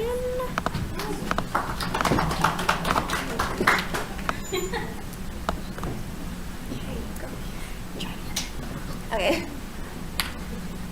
Hi guys, so for those who don't know me, my name is Alex Cohen and I'm running to be your VP Medical Education. Medical education is something that I'm really passionate about. So last year I was VP Academics of the Med-P-Dent-P Student Association, and this year I've been serving as Med-1 Academic Rep. So in my time as Academic Rep, I feel that I've gained a lot of skills that will be really beneficial in a VP of Medical Education. So first of all, I participated in student leadership meetings and in the Medical Education Committee meetings. So I gained a really interesting perspective on issues faced not only by my own class, but also by the Med 2, 3, and 4 students. Also, I developed a relationship with members of the UGME team, and I gained experience in advocating for the educational concerns of my classmates. This past year, I hopefully earned the trust and confidence of the members of the Med 1 class, so next year I hope to extend that to the rest of my fellow students by advocating on your behalf, and also by just being accessible to all of you and being well informed so I can answer all of your questions, which is something that I really love to do. So, I won't dwell too much on my platform because that's something you can easily see on Facebook and on the website, but just to give you a little summary, I plan to advocate for the implementation of curricular changes based on feedback that has been made over the past several years by the previous medical classes. I also hope to advocate for the unmatched graduates, which is obviously a huge issue right now, particularly for their request for the extension of their clinical year by 1 year, and also for the extension of their student status, and finally improve communication between myself and all of you, and between you and the UGME office. So feel free to reach out if you have any questions. Thank you for your support.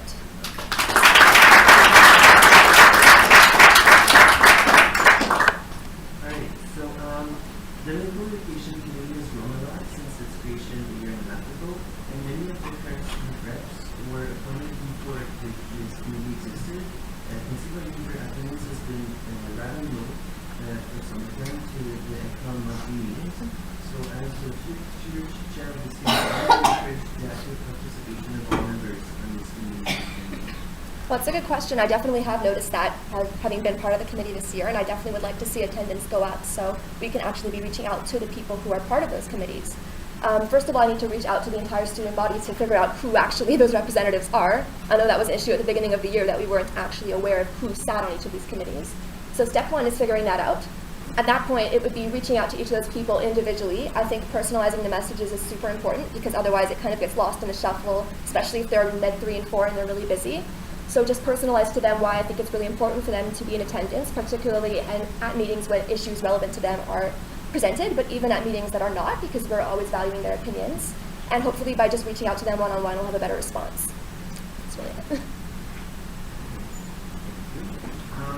My second question for you is as part of your role, you will sit on different committees where you will discuss the student feedback about this curriculum. And faculty may have tend to completely disagree with you based on some valid reasons that you might not be able to discuss freely with the rest of the student body due to the confidential nature of those meetings.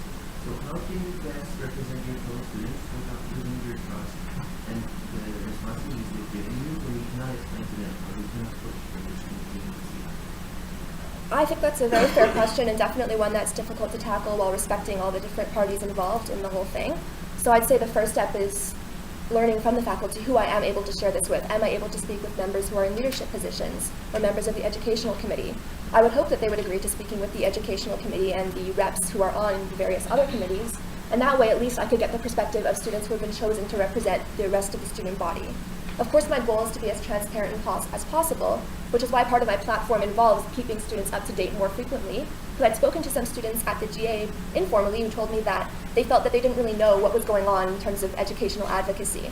And so when possible, I'd certainly like to be as transparent as possible, hopefully make some sort of post on Facebook groups or on the MSS page once a month with just a general update of what's going on in the educational committee. Unfortunately, some things will need to be left off at first, but hopefully eventually down the line I'll be able to inform people of the decisions that were made and who was involved so they can kind of understand where that whole thought process came from.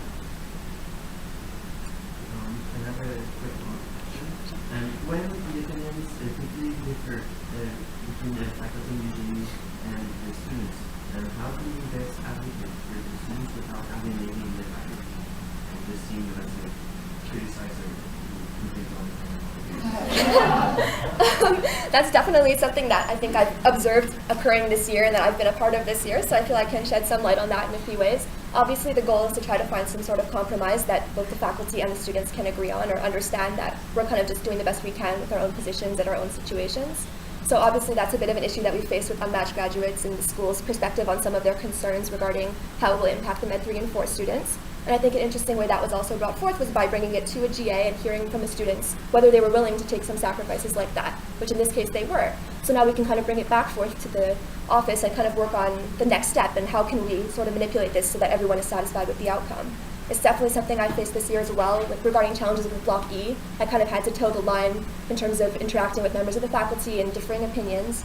And I feel that in the end we were able to communicate the interests, and now we're working towards building a different version of Block E that hopefully will be structured a bit differently for future years.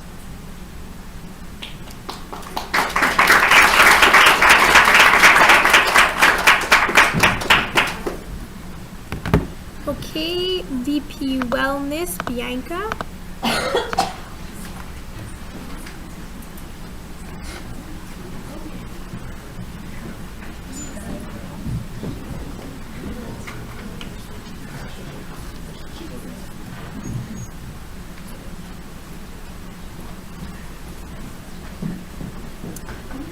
Okay, so hi everyone, I'm Bianca. I'm running for VP Wellness. And in my first year of medical school so far, I've faced some of the worst lows of my life. Feelings of fear, anxiety, sadness, and stress. A list that I'm sure is not unfamiliar to many of you. But in my first year as a med student, I've also experienced some of the best feelings of my life and some of my happiest memories. And I feel like sometimes the balance is hard to maintain. But what I've learned over the past year is that maintaining your wellness is critical, and keeping the things that keep you well close to you is of crucial importance. That's why the first point of my platform is to advocate for the things that keep you well. So as your representative, my priority would be to listen to your concerns and advocate for them so that I can implement resources and activities that target them specifically. So I promise that my inbox and ears will always be open to your concerns. The second major point of my platform is to promote open conversation about mental health, because talking about it is what helps people reach out to the resources that they need to help them in a time of need. So I would do this by promoting the use of the Pulse Tracker, wellness blog, and possibly a new wellness webpage on the MSS website. And the last point of my platform is to work closely with the MSW Standing Committee in order to continue to organize activities such as therapy dogs, cooking classes, and sports activities that bring together all members of the MSS into a supportive wellness community. So I'd be really touched and honored to be elected as your VP Wellness, and I promise to do my best to keep you all well.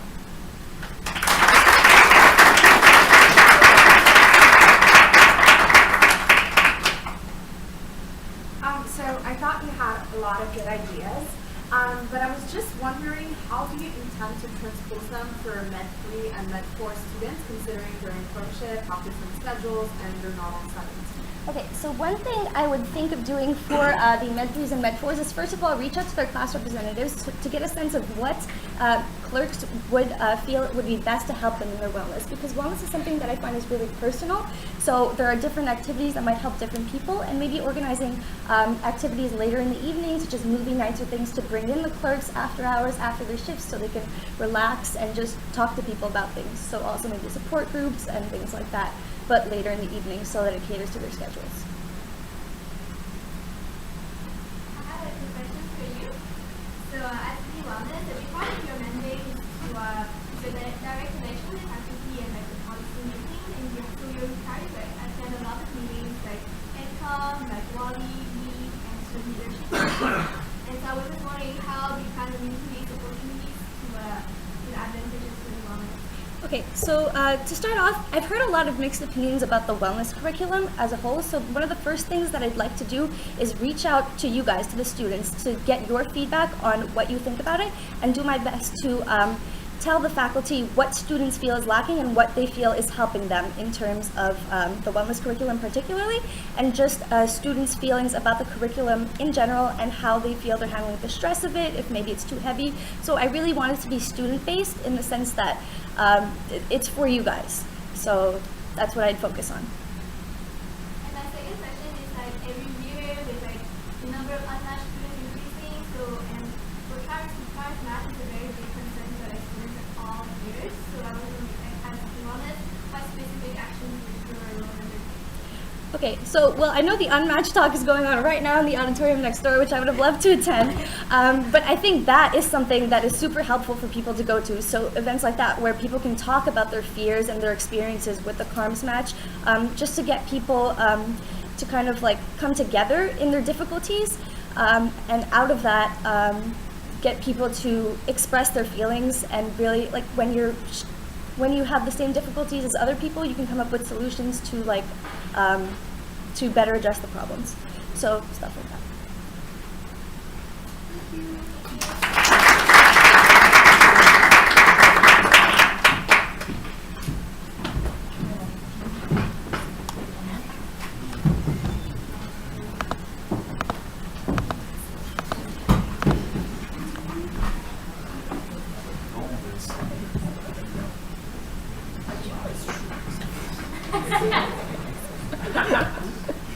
All right. Hi everyone, my name is Julie. I'm running for VP Global Health Senior. I'm your current VP Global Health Junior, and this year I've really appreciated being able to work with a large team of students on various global health and public health portfolios. This year we've strived as a committee to create large, impactful, long-term and sustainable projects that will be beneficial for both the student body at McGill as well as for the communities that we're going to be working with. So this year we created the Chasm Incubator with the help of several students, including David Dan, which connects student-led projects in the community, in historically marginalized communities, with funding, curriculum, and mentors at McGill. We also laid the groundwork for a student-run clinic as well as for a global health mentorship program, which we hope to launch at the beginning of next year. So those are large projects. We created, we've made a lot of change in the past year, but there's still a lot of work to be done. So the focus for next year will hopefully to be expanding on those projects, as well as implementing 2 new special projects, which are the Global Health Certificate, which would be mirrored on similar programs across the country, as well as a launching initiative to support students from underrepresented groups in their application to med school. So I hope that you guys vote for me. I think there's still a lot that can be done in global health at McGill, so I'm excited to get started on that. Thank you.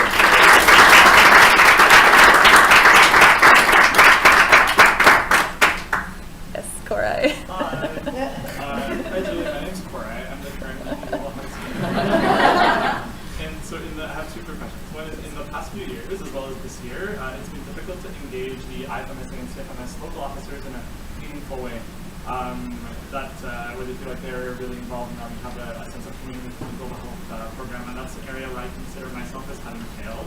How do you plan on improving this and building a better sense of community within the local officer network here next year? So I think one of the problems that we had this year with that is that when we had our meetings, everyone had their own portfolio, and there are like several portfolios within IFMSA and CFMS, including human rights and peace, public health, global health, indigenous health. So everyone's working on their own kind of projects. I would like next year to make it more of a kind of interdisciplinary project type thing. So we would have our monthly meetings and then start having everybody contribute during those meetings to a single project that is relevant to every portfolio, and hopefully that will bring everybody together. From CFMS versus IFMSA, they are quite similar portfolios, so hopefully we can work together on these projects as well within both streams. Yeah. So in the past year, I have the impression that the general student body has grown accustomed to a certain degree of charm and charisma and good looks. My actual second question is the relevance of global health as an executive position was debated this year. Can you please briefly make the case to the room as to why global health is a relevant portfolio to continue to exist on the MSS executive and why it's important? Yes, that's an excellent question, actually. So McGill, the medical curriculum at McGill is severely lacking in global health to begin with. We have a pretty good public health curriculum, but in terms of global health, we only have a handful of lectures on it. So actually gaining exposure to global health comes into the hands of the students. So I think that having a committee on this is extremely important. We also tend to represent public health. It's been a debate both at IFMSA and CFMS on what exactly global health is to us, because a lot of what we end up doing is public health. So having a committee that can represent the populations that we're going to be working with and that can help us better be prepared to work with these populations is extremely important going forward. And I would say is possibly just as important as wellness and academics, because we are going to be working with people from marginalized communities, from underserved communities, and hopefully some of us around the world. So, sorry, I have to end, but it's very important.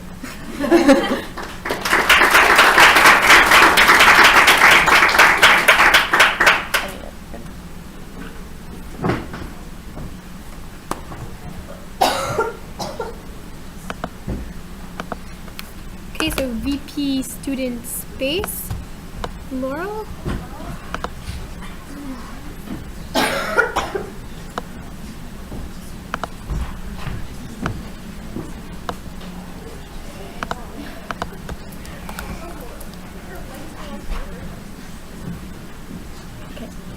Hello everyone, my name is Laurel Walfish. Many of you might think my last name is actually Alexandra, but I just want to set that straight right now.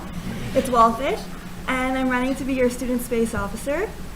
So I have many ideas that I hope that you guys had a chance to read in my platform, but I really just wanted to make it a place of comfort. So if you've seen me around school or know me at all, I really like to be comfortable. I kind of show up every day in like leggings and a sweatshirt.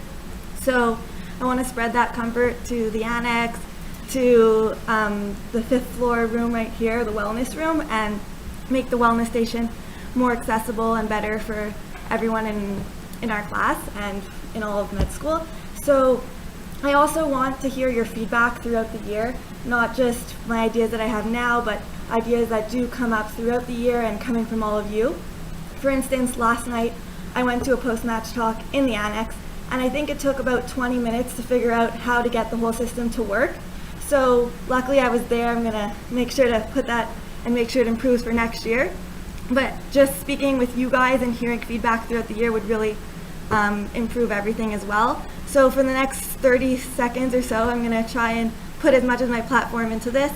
I want to, 15 seconds, sorry. I want to bring in a whiteboard into the annex because I think it would be great to have more collaborative work done in there, and a whiteboard would really help to explain things to other people. Okay, that's it. So you can be my platform. Yes, thank you.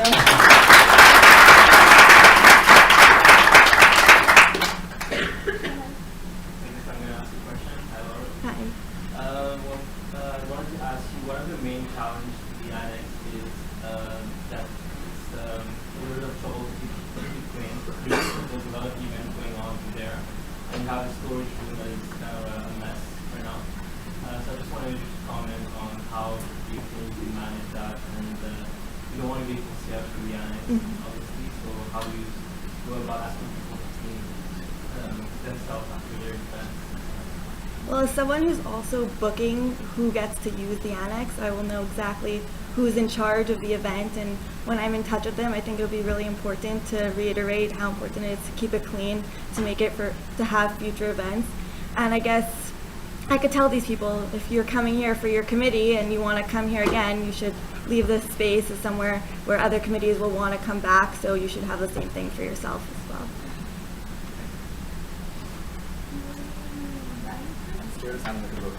Hi, I'm Brian. I had a quick question.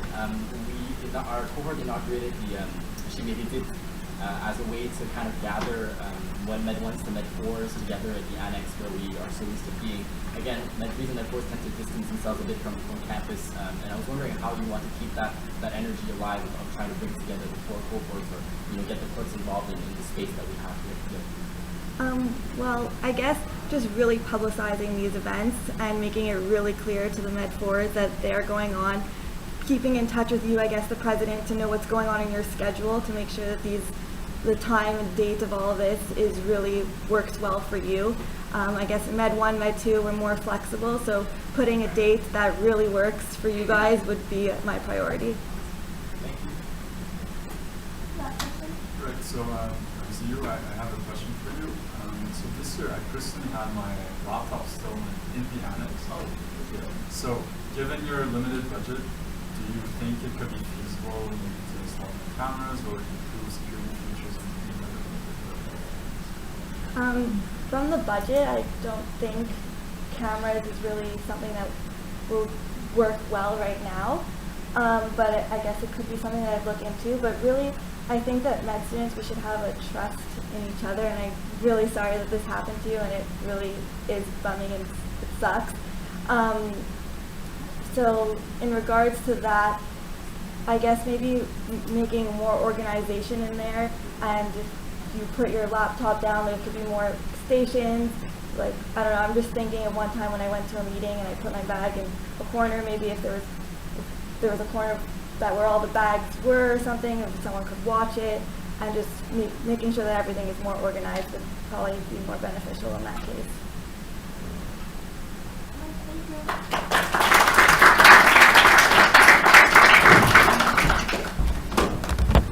Okay.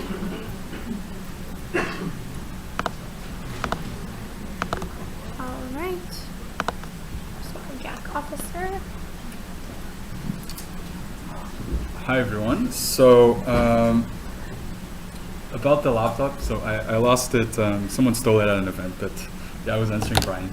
So I'm Ziyu. I'm running for a GAC officer, and so I'm running unopposed, but I still want to convince you to vote for me. So basically, I've been involved in the GAC for the past 2 years, so I think that gives me some experience about the inner workings, and I'm in touch quite often with MSS executive and general council members, so I sort of also know how the councils work, and so these are the things I'm interested in. I think I have the experience.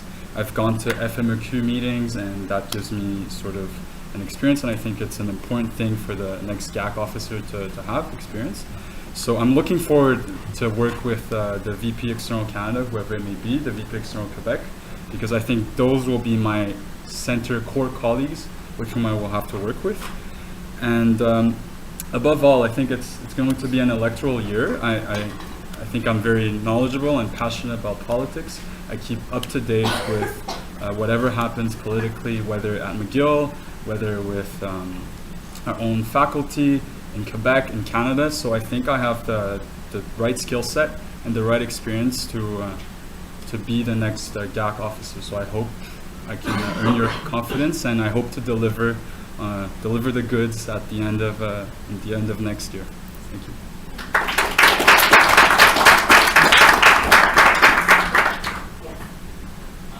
So for both the Canadian and the Quebec context, what do you expect to be the most important issues in the MSS that advocate for to be involved in political issues? Right. So what I really liked about this year's council, MSS, is we've gone more and more political in terms of advocating for our members.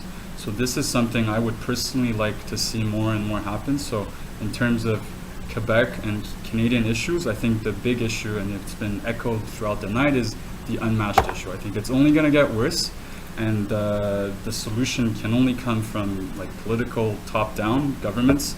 So our role as a union is to really tell them, hey, look, there's a problem.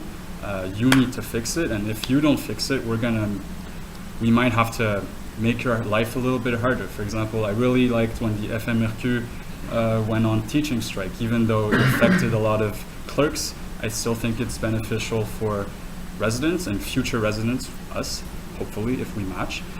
So that's another issue we have to tackle. And so these are Canadian and Quebec issues. They apply to both. In terms of specifics, so there's an electoral year in Quebec. Canada, there's no electoral year, but we have certain policies coming up. Cannabis is one of them. It should be legalized within the next year if all goes well. So I guess these are the things I'm interested in and I want to work on. Thank you.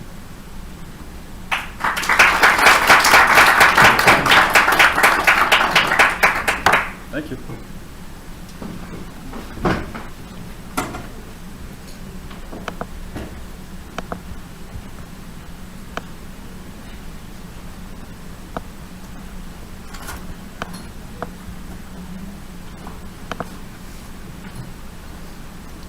Thank you. I feel like I do this every year, but I get less and less funny every year, so Agreed. I can keep up my reputation. Anyway, some of you may know me, most of you probably don't. My name is Adel Arezki. I was SMU rep last year, and I'm running for senator this year, which is a similar position, a bit different. I won't go into the detail. The reason I'm running is not really about the senator portfolio, but more about being on the MSS. I think that my opinions were very, very valued this year in terms of being a reference for political and technical issues. And I think that I can bring that going forward to the next council. I think this is the more valuable part of my experience. What happens at SMU is not really that important. What happens at Senate is maybe also not that important.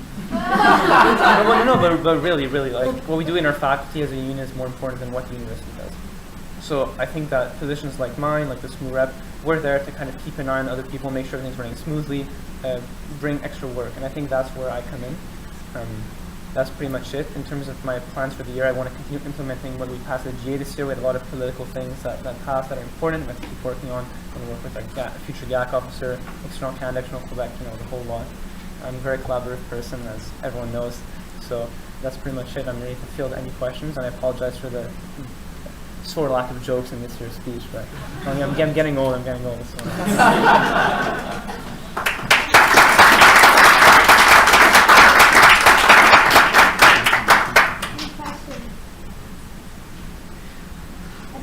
Everyone's afraid of me, what can I say?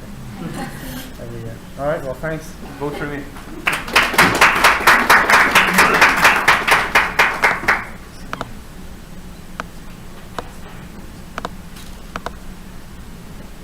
Okay, our SMU rep, Kenzie, which is an important role on council and has lots of responsibility.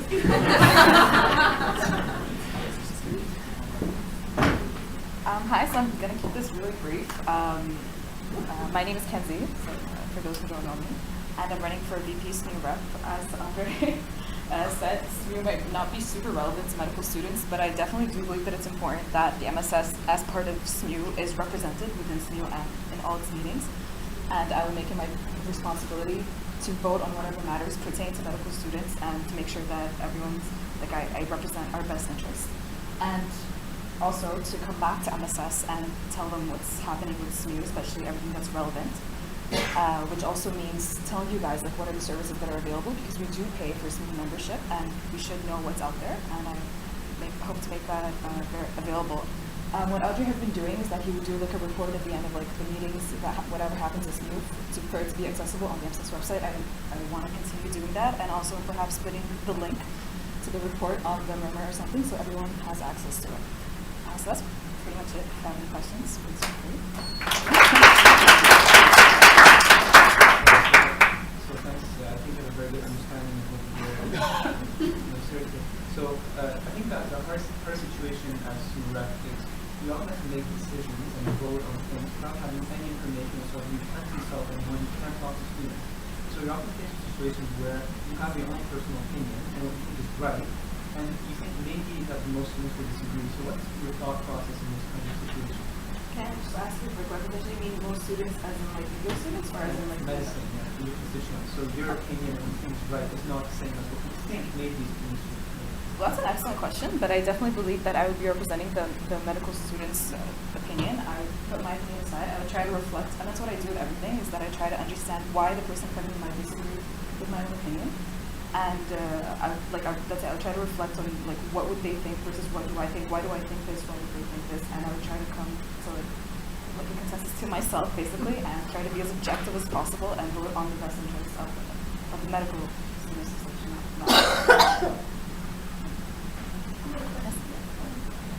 It's true that MSS is a bit more removed from this school compared to like SOS or students who basically are more downtown. And so I'm wondering, where do you see that school is actually able to provide our students with service, or where do students benefit from school being part of the I'm sorry, I didn't hear that last point. Yeah, so how do you think as MSS member you can benefit from school? That's a good question. I'm not personally too sure. I'd like to get more informed on that, and that would be my primary role, is to get informed of what exactly does it mean to be part of SMU as MSS members. We are all SMU members as well, so I'm pretty sure we have a lot of services available. And you're right, like I was going to make that joke how like there's a peel that separates us, but I'll try to like limit that gap. By putting out there what's accessible, by first getting informed, so doing an excellent work.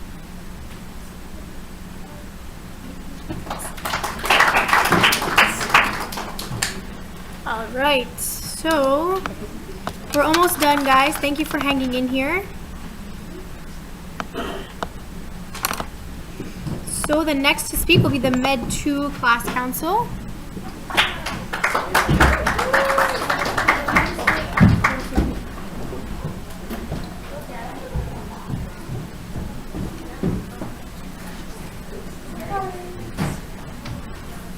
Do we still have 1.5 minutes? No, you have a little more?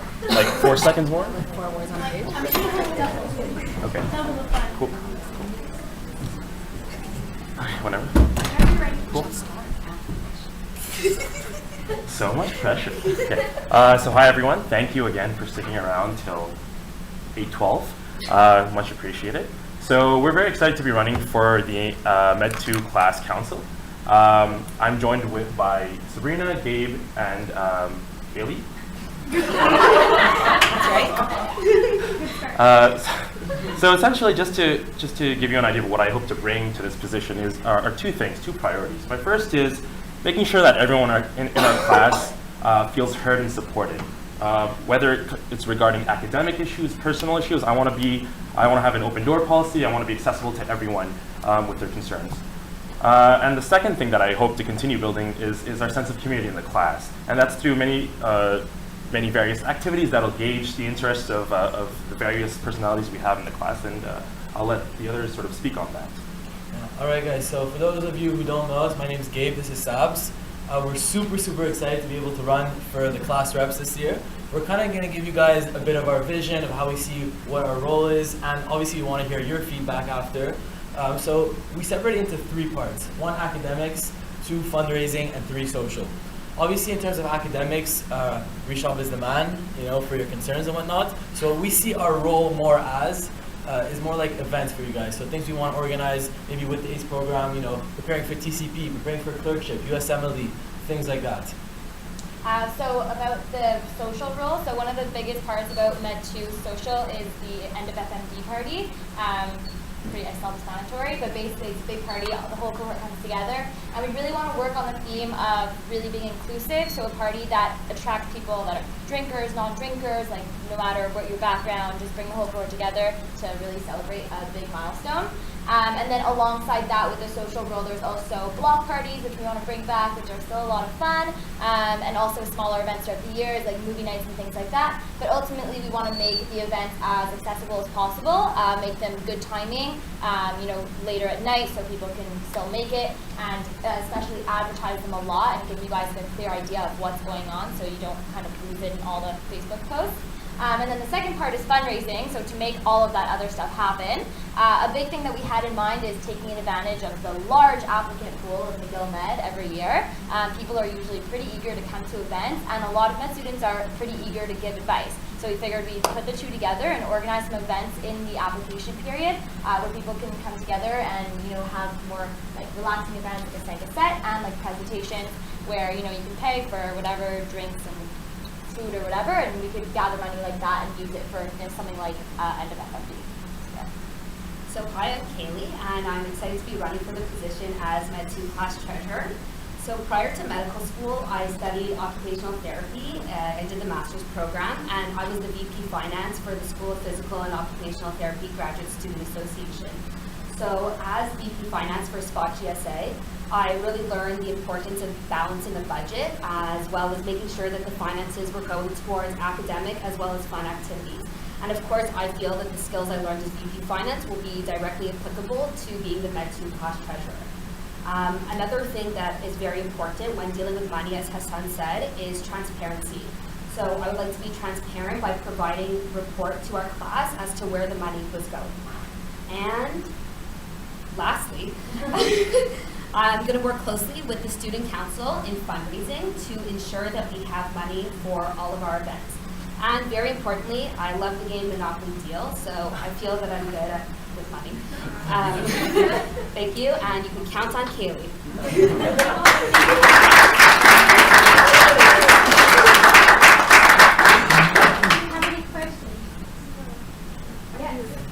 So my question is for Risha. Okay. So how do you plan to represent our school board, and how will you make yourself available to students if they have any concerns? Okay, so first question is, how do I make myself accessible to the board? How do you plan on representing? Oh, representing the board. Okay, so I guess the second question, I'll answer the second question first. First of all, I'm often around campus, wandering around. I may not always go to class, never, but I go to events, I do intramurals. I have the great privilege of knowing most of the class, and I love to get to know them more and more on a daily basis. I come from Toronto, and I didn't know very many people coming to the program, and so this is really very much my community, which is why I want to give back and represent the community. So I'm always around Facebook, email. I will make all these forms of media accessible to raise concerns. And the second is, how do I plan on representing? Well, so I'll be in touch with the faculty when it comes to meetings about our medical education, and so it'll be important for me to gauge everyone's feedback from time to time and represent those, our concerns, our barriers, any obstacles, and even our successes to the faculty and let them know what's going on.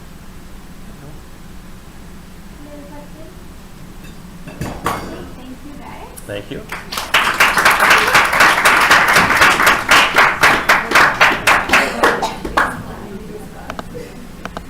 Okay, and last but not least, the Med 3 class council.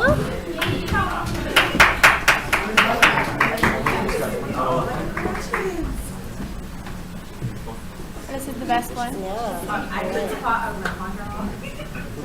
Thank you to everyone for sticking around to the very end. Even those who aren't in our class. I hope you enjoy our little speech. Brian loves it. Anyway, so I've had a really fun time as Med 2 class president. We've overcome a lot together, and I'm really excited to do the same thing in clerkship. We have a lot more challenges.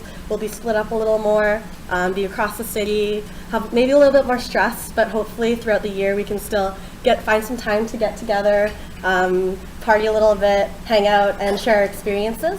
I'm joined by a whole new council because our old council has moved on to big and better things, but I know that these guys, I've worked with actually every single one of them in some way, shape, or form, and I know they're super, super, super capable. So I think I'll leave the floor mostly to them because you've heard me talk a lot. My name's Alex. To quote Amanda earlier on in the speeches today, Med 3 means clerkship, and that means a ton of hectic, busy and unpredictable schedules.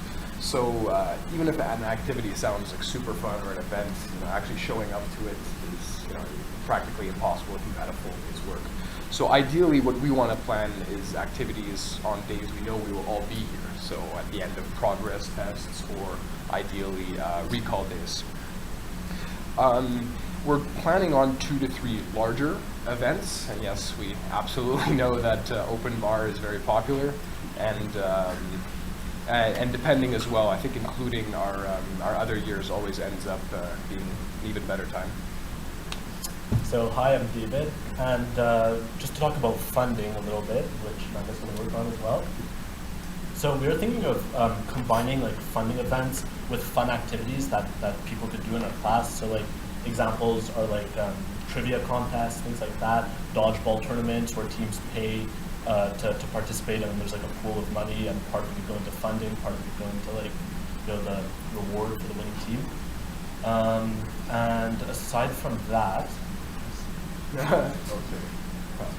oh yeah, so we're very big on feedback. We really want to know what our class wants, so we're going to create an online platform for to hear what you guys want, and then kind of incorporate that into our events.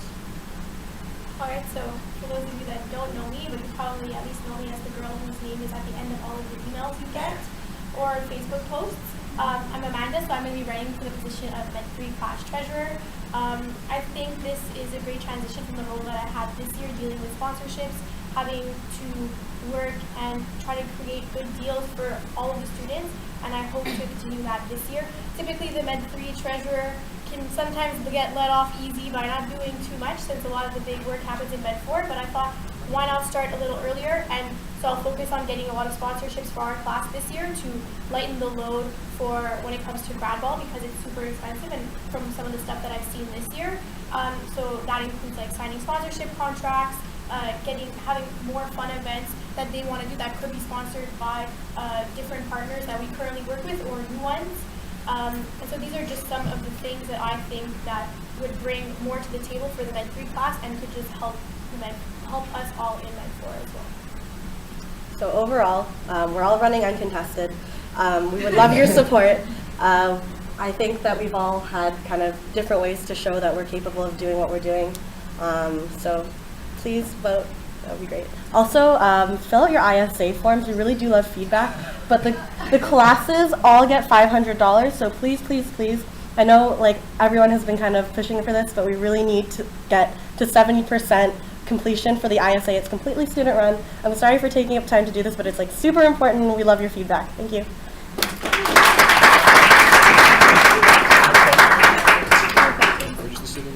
No question. Do you have a question? I had a question. Go ahead. Go for it. So I read on someone's platform about our group, but the person talking about the ACE program, but the buddy program between Med 1 and the Med 3, so to give more advice. What do you guys think about that? Do you think it's a good idea? If yes, what would you do about it? What are you saying, it was on our platform or on someone else's platform? Sure, let's do it. Sure. Well, I'm gonna give a plug here for something that we started this year, or that's currently ongoing this year. We're creating, but it's more between residents and Med 3s and 4s. It's called the MSS Alumni Network, where Med 4s are paired up with residents that are in fields or in fields similar to the ones that they want to be into to help them throughout the application process. So, and we already have the ACE Buddy program, and I know depending on how close you are with your buddy, it may or may not continue. So it's definitely something that we could consider. I don't know if Med 3 is like the ideal, like Med 3, Med 1 buddy is the ideal combination, just because of how busy the Med 3s are, and like they just want their bed half the time. MSS and affiliates, my name is Pouya. I am a Husky-loving Netflix enthusiast, and I will be aiming to be your VP Finance for MSS. So it's kind of given that I like money. I like spending money, but I also like saving money, which I think is needed. That is why I'm making 3 promises today to reflect my dedication to all the members and who will benefit. Those 3 include transparency, efficiency, and good bookkeeping. For transparency, my objective is to make everything clear and accessible. Ever wonder where your money is going? How about clicking a link on Facebook or on Murmur and seeing it for yourself? I will be forming a page where you can see our budget in real time, which will not only make it easier for you to see what's going on, but will make it easy for me when it comes to audit. Efficiency is just me saying that I'm going to be quick. Quick to reimburse you, when you spend for MSS, and quick to get back to you. I want to see MSS run like a well-oiled machine. Also, in light of the recent auditing challenges, time is of the essence, meaning that we have to get the auditing situation back on track, and I will work as hard as I can to get that done as soon as possible. Because the sooner we're done with the auditing situation, the sooner we have access to a substantial amount of money that will go back to you. Also, speaking of the audits, good bookkeeping is my last and all-encompassing promise, as it echoes the above 2. Not only will I vigorously make sure that every dime is tracked and accounted for, I'll be actively making steps to make sure that we don't fall into the auditing hole again. I'm going to be digitally scanning every receipt handed to me and making sure there's no blank here for this year or the future years. And with that, my minute and a half is up, and I hope you give me the honor of being your MSS VP Finance.